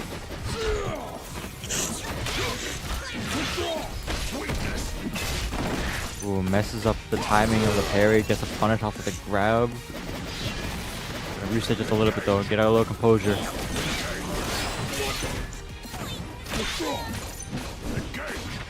Okay, trying to retreat our guard. We'll find another opening now against Red Right Ross. We're gonna try to sneak Warwick in there. Maybe try to hit on the low, back up, still in Bloodlust right now. You still got some meter in there. Good use to alternate between the handshakes to make sure that you can never make your opponent kind of hesitate a little bit on you, the pressure on the engage. Manages to win out that skirmish. Gets out the Blitzcrank now. Warwick less than 50% HP, so it's looking pretty good. Gets the punish. And the conversion too from the assist. Much more clean round this time around here. Red Right Ross is looking still in it. Locked in. Locked in for sure. Going to be able to get a really good start against Housebots. Taking a lot of damage off Blitzcrank. Still anti-airing with that Gatling gun, but nice little sneak of the Warwick assist. Does bait out their break. Yeah, nice little conversion. Extend as much as possible here to the wall with the tag assist here too. No use of meter, just keep it nice and simple. Anti-air into the super. Double down, not enough though. One more hit was gonna do it. Nice anti-air. Oh, there we go. Immediate button press there with the medium. Catches him trying to dash up or maybe try to jump over him. Ones are too big though. Now DP, gonna be doing that into the Feral Feast. DP gonna be setting up with the S1 Super, which can easily lead into Blitzcrank, and now this is gonna be set point for Housebots. A nice little simple 80% HP combo there from Housebots to try and set himself up for match point here and lose his finals. It's a nice little happy birthday, have to burst out immediately. Nice throw there. Gonna be hitting your chopper onto the low. Monkey Copter's trying to come in too.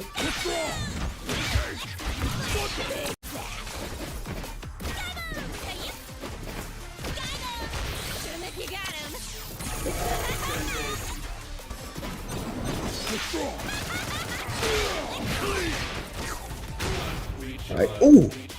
There we go. Another way to sneak that fishbone in there.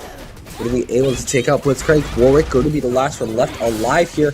Trying to find a way to clutch to make sure that Game 5 doesn't happen. Red Right Ross still has both characters near full health and access to a break, which they are just going to spend. And with that zap, we can easily sneak in Darius. Find another shock for Jinx. Actually, no! We're going to find a chopper! This is going to Game 5. Wow.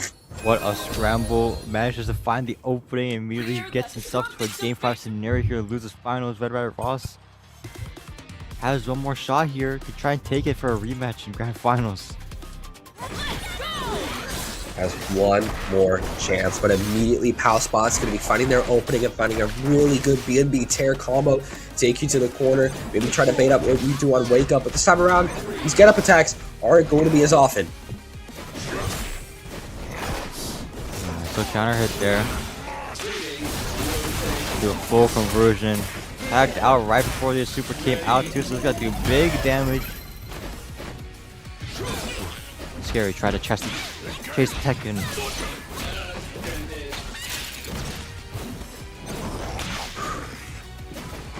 Right, backing up right now, trying to run in. Things gonna catch you lacking though.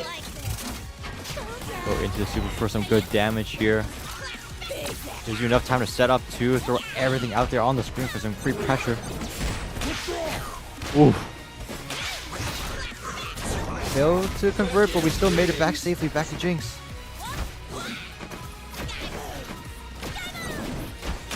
Trying to find the bones in again. Darius trying to just break through the armor right now. trying to grapple you back in, trying to set up the projectiles, finds the zap, and because of that, should be able to get a ton of damage onto Blitzcrank, finds another bone, shocks you again, and there we go, setting up them fireworks. Ooh, just barely with the final hit of that Super 2 to close it out. Work is going to be 50% HP. Foot Dive's got trade, but nothing in our favor. Now Red Rush has to play a little bit slow here. Ooh, okay, backing up. So low for power spots right now, just trying to flip in, but with the old 1-2 from Foot Dive into assist, Red Riot Ross is now going to be the one on set point.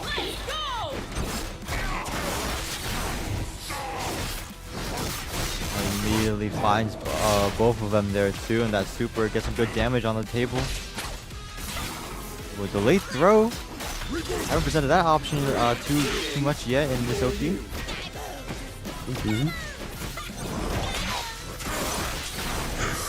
Nice handshake, anti into the Super. And dump as much damage as possible onto the Jinx. The neutral jump to bait to get up attack is gonna do it. Ross has to look for a 1v2 comeback here if he wants to make it out into the grand finals. Okay, there we go. Going to be getting a really nice setup on this Bloodlust DP. Fight in the air. Going to be getting the Feral Feast. Does take a little bit more time, but hey, it's perfectly fine. We're going to be able to get the Infinite Duress, and I imagine going straight into Blitzcrank. Going to be able to get another Super in there, and of course, more damage is always nice damage. Ooh, waited the max distance too on the Steam Grapple. Jumped out correctly, but in the skirmish, worked out in Pawspot's favor. We're going to a final game, final round here for Losers Finals. Yes. Fairly even too in the break meter as well, so almost dead even as you can get it here. So close coming out here. So little left to go for both of these players. Everything led up to this. This one round really shows who's going to be making it and who's not going to be. And the get-up attack not going to get baited out this time around. Even after all this time, Housebots is still able to sneak away with that. But Warwick is going to be taking death. Nice awareness on that too. Getting the hit on the assist, immediately calling the assist into the Super to close out the deal. The air throw too. Oh, we couldn't convert off of the OTG in time. Had the right idea though. Now all of a sudden, House is looking in a rough position right now on this Blitzcrank. No Fury, he just ran out. Has a lot of meter though.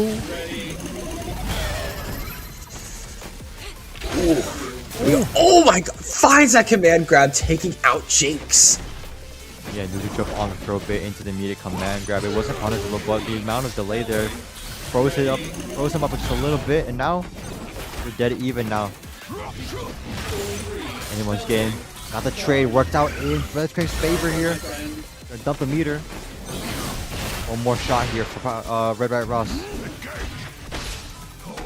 Command grab. It's not gonna be enough. One more hit for both players now.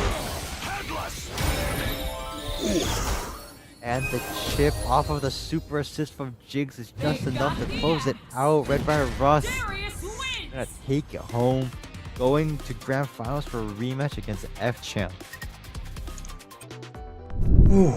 All right, it was a bit of a scuffle. It did take a lot, but Red Riot Ross is going to be the one to clutch up and of course move on to fight against F-Champ Ryan now, going into the grand finals. They did have a run before. We all saw that before, and F-Champ Ryan took it.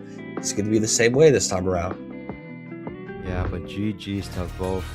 Housebots definitely put up an insane fight there. Really bringing out the full extent of Red Riot Ross's game plans, and, just trying to... You're going to sweat for this win. Yeah, it is going to be. I mean, it was again a really, really close set.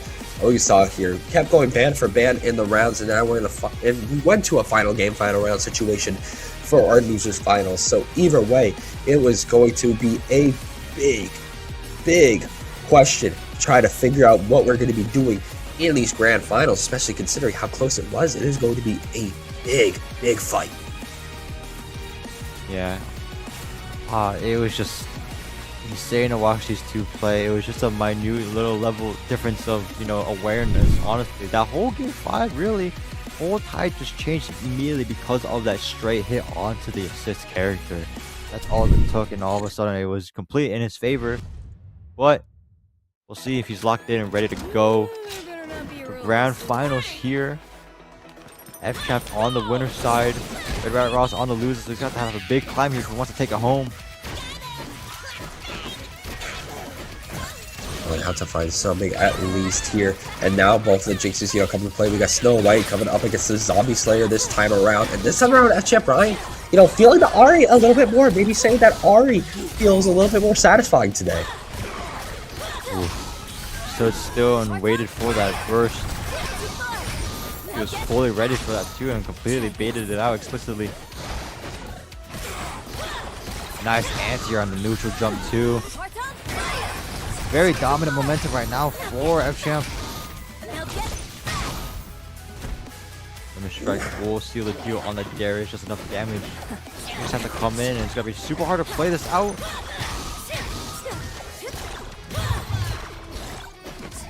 No, alright. Trying to jab in again, you know, backing it up, trying to play it safe, gonna be able to find another bone, and with that, F-Champ already taking the first round. Really dominant. Once he got into the corner, he never caught out of it pretty much. Dominant pressure coming in with the Ahri on F-Champ.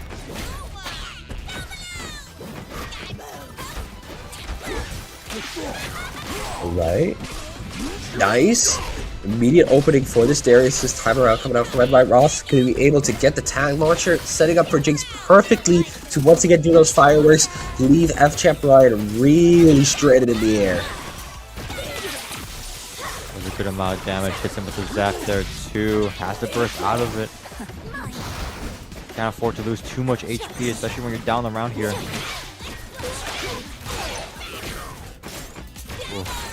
The miss from Jinx there actually covered the mistake there from the assist. Can't get too much damage off of it now. Accidentally double parries though, has to burst because he got punished for it. There we go. Already another hit in. Going to be able to juggle this Jinx once again, taking you to the corner. Actually going to be taking you to death, leaving just Darius left alive for Red White Ross to try to make something happen here. Oof, good parry into the anti immediately, catching off the timing a little bit there. Push block though, stabilizing just a little bit, finding a way to approach now.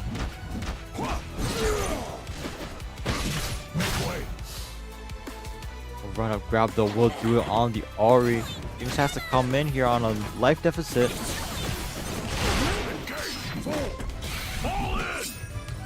But gets hit by the super assist and immediately goes into level 3, giving no other option. Taking that round immediately and going to a final round here for game 1. To a final round situation. Can we see who's going to be able to clutch up this time round? Ooh, nice stack pressure there on the crouching light, yeah. Missing the timing just a little bit, thought he can get away with the jump.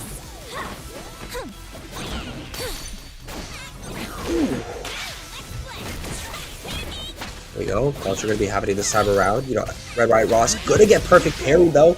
Immediate time to break. Wasn't found out by F-Champ Ryan this time around, so going to be getting away with that. But still, just few hits here and there. There's nothing too crazy coming out from either side just yet. Ooh, the actual anti actually clipped on the other side. That's the burst too, because it did so much damage, and the nice conversion to the super applies the bleed.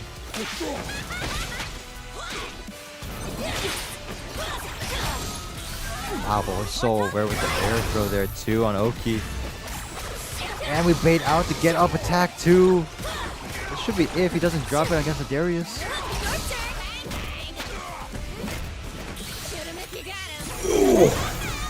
Ooh. Alright. Already taking out that Darius. Hyper Viper going to be working out in dividends immediately, just trying to Gatling gun it and trying to find the bones. But nice little jab in coming in from Red White Ross to get out of that pressure situation, finding the headless and taking out Jinx in turn. got a 1-for-1 trade here, and now it's just up to the R and the Jinx in the matchup. He immediately gets the clip on the low. We have level 3, so it should be nice and simple. Yep. So if we need to overcomplicate it, even on the B&Bs. Yeah. Don't need to go crazy. Just going to be taking you out here and there with some arcade sound effects as F-Champ Ryan already getting a game on the board.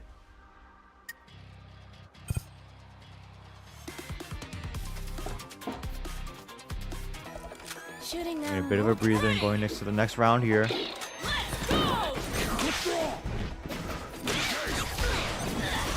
Right, nice. Trying to find the bones yet again, trying to hit onto the low, maybe trying to find that overhead kick yet again too. Both of them zoning each other out.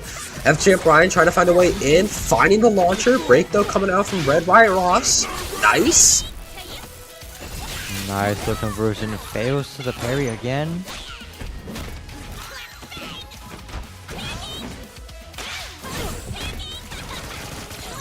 Finds himself firing back though. Nice conversion.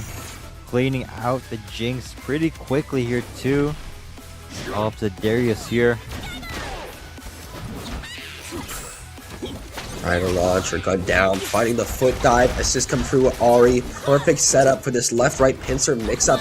Not going to be finding it. Instead, just going to have to back up and maybe trying to find a way with a fireball. Something else actually finds to jump in over the Jinx assist. It should be getting a really sweet combo here. Most likely ending off in a limit strike. Yeah, assist launch here to bring in Jinx here. Go for the throw. OTGs. Nice and simple here. Closing out, getting that first round here in game 2. Pretty convincingly. It seems like Red Riot Ross is kind of struggling to find a little bit of an opening here. Managed to take one round, but kind of losing out on a little bit of the small skirmishes that we have. A nice explosion coming out here, trying to find the chop with Darius, tagging in. Nice push block though, coming through from F-Champ Ryan. Gonna be setting up for Ari perfectly to set up that charged orb of deception. Gonna be easily ending in some limit strike. No, again, the tag launcher gonna be coming out, setting up for maybe some Oki pressure from Jinx. Actually just finding a reset. Holds the break. Combo drops too, so Red Riot Ross has still got a chance here. Pretty good one. A chip. Gotta seal the deal, and now it's gonna be all left to the Jinx. Okay, nice Fury coming out. Setting up another monkey copter. Immediately the zombie copter this time around. Just trying to continue to shock and just slam them in there. Not going to be able to find F-Champ Ryan. F-Champ Ryan actually though, going to be finding that orb of deception. Nice, makes it in time to convert too. Wake up grab, try to reposition, gets punished for it. It's pretty decent damage, but the Fury is gone now. Has to burst this, wants to win this match here, go up for 2-0.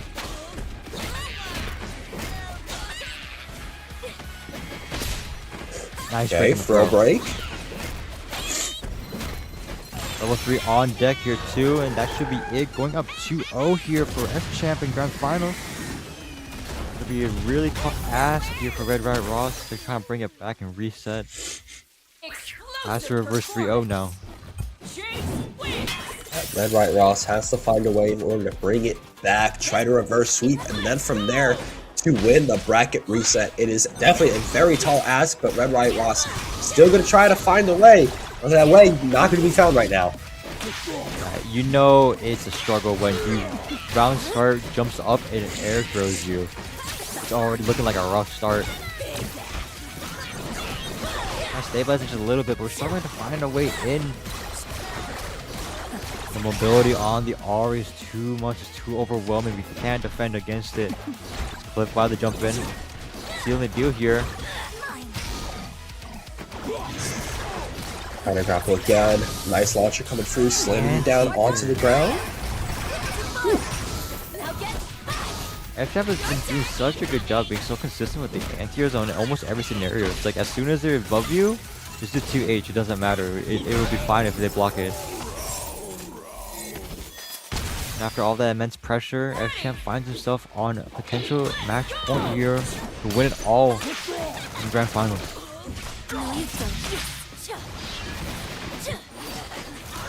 All right. Nice. Gonna be able to set up at least some pressure coming through from the zombie copter. Trying to flip up, but still getting called out yet again. We are on tournament point right now for F-Champ Ryan. So Red Riot Ross really has to lock in here. Able to get out of there with the get up attack and at least set up some puppet mix. But wait, here comes Darius. Nice, catches the jump with the big buttons. There's gotta be actually it for the Jinx here. Red Riot Ross showing signs of life here. On potential match point for F-Champ. Not going down quietly.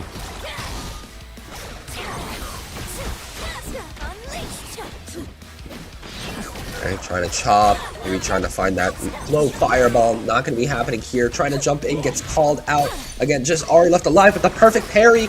Going to be helping out F-Champ Ryan so much. It looks like Red Riot Ross not opting to spend the break just yet.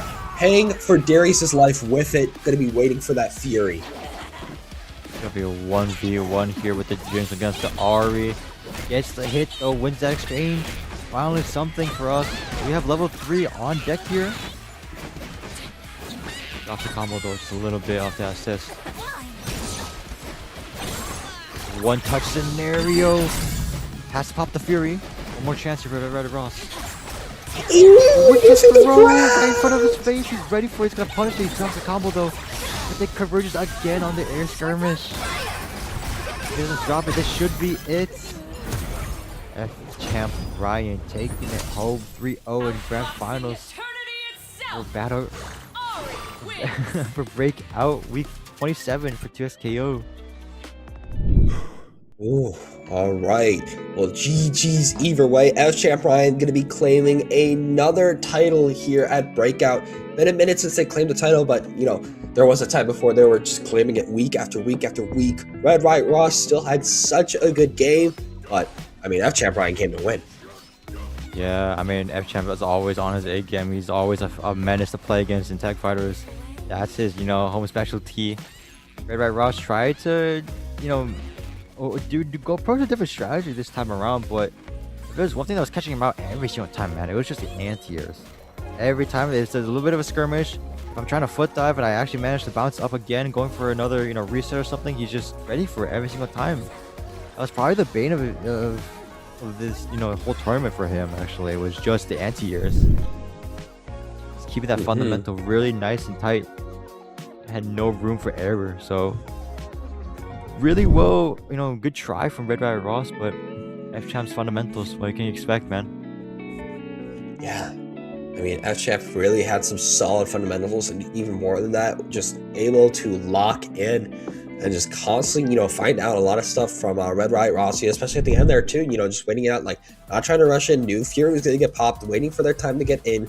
You could see the bracket that kind of came down, a lot of 2-0s to start us off, but you know, the later we got into the bracket, we started to see some contention, especially in that losers finals. Yeah, I mean, this whole tournament was quite dominant, starting from pools onwards, but then like you said, as you got a little bit higher into the skill matchups in top 8, it just got closer and closer and closer. And also, but you know, keep in mind, like, just because it says 2-0 on paper doesn't mean that any of the individual games itself was like a stomp or whatever. Very few games we've seen tonight were very, you know, dominant performances by any one player. So just kind of goes to show that, you know, it's much closer than you think, despite the numbers not really suggesting it otherwise. Still though, a really good bracket coming out of course. We had some really solid matches, and of course in just a moment we'll be seeing the updates onto the top 5. Definitely going to be the Jinx numbers are definitely going to be going up with F-Champ Ryan and Red Riot Ross going the full distance. Also saw a good amount of Warwick mainly coming out there from power spots, but of course we did have Dapper Dinosaur repping it before too. I feel like Darius is going to be going up. Same thing with Ari. There's a few characters that we do know are going to be going up. Yeah, I'm sure the usual numbers on that top 5 is going to get reinforced even more with this top 8 and this whole tournament run as a whole with the data sets. But surprisingly, pretty interesting teams we've seen so far, especially in the top 8. A lot of unique teams being experimented with, especially with the new patch.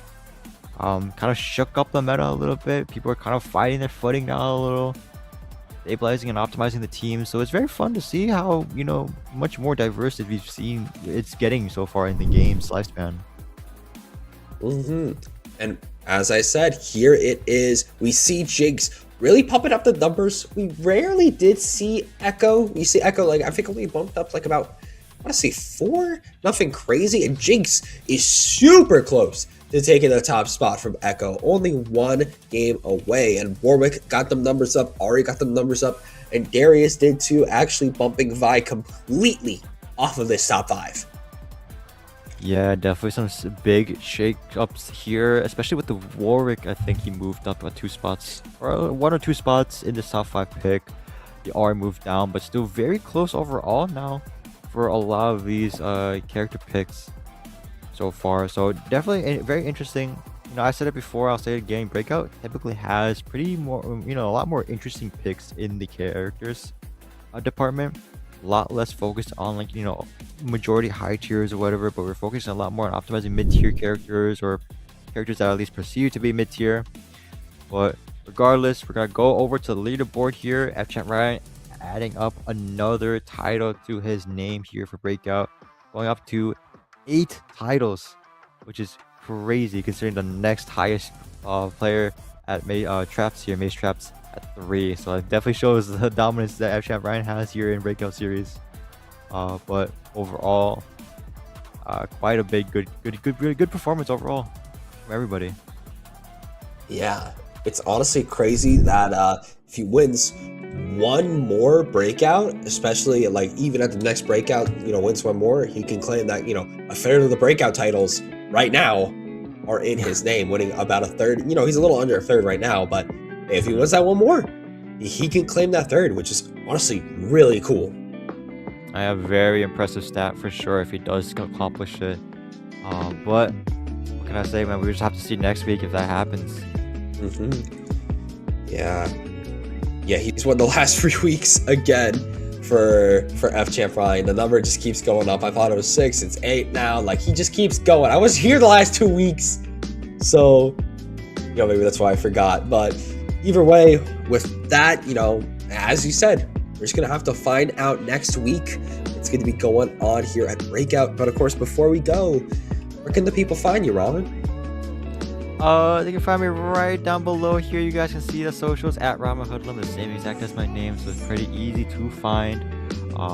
Same exact socials. That's the username for pretty much all my socials, but this is primarily for my Twitter account. I'm starting up in the game, up and coming as a commentator. It's my first real consistent gig I have for online tournaments. So pretty fun overall. Having fun with it. I'm just here to perfect my craft a little bit and just have fun with it. What can I say? Yeah, I'm just chilling, just vibing. You had a good time here tonight. Hopefully you get more stuff down the road, man. Of course. And of course, you can find me over down there at Ninstar123. That is my Twitter and Twitch, and YouTube is 236. Like, you're doing a quarter circle forward. Gonna be trying to put more content out soon enough, especially with Tokon coming out soon, and everything that came out of Arc World Tour. There's definitely things I need to do, especially after that. But either way, I hope you guys enjoyed the ride that we had tonight. And with that, you all take it easy, get a good night's rest, and we'll see you next week for 2XKO, but back here tomorrow for Tekken 8. Guys, take it easy.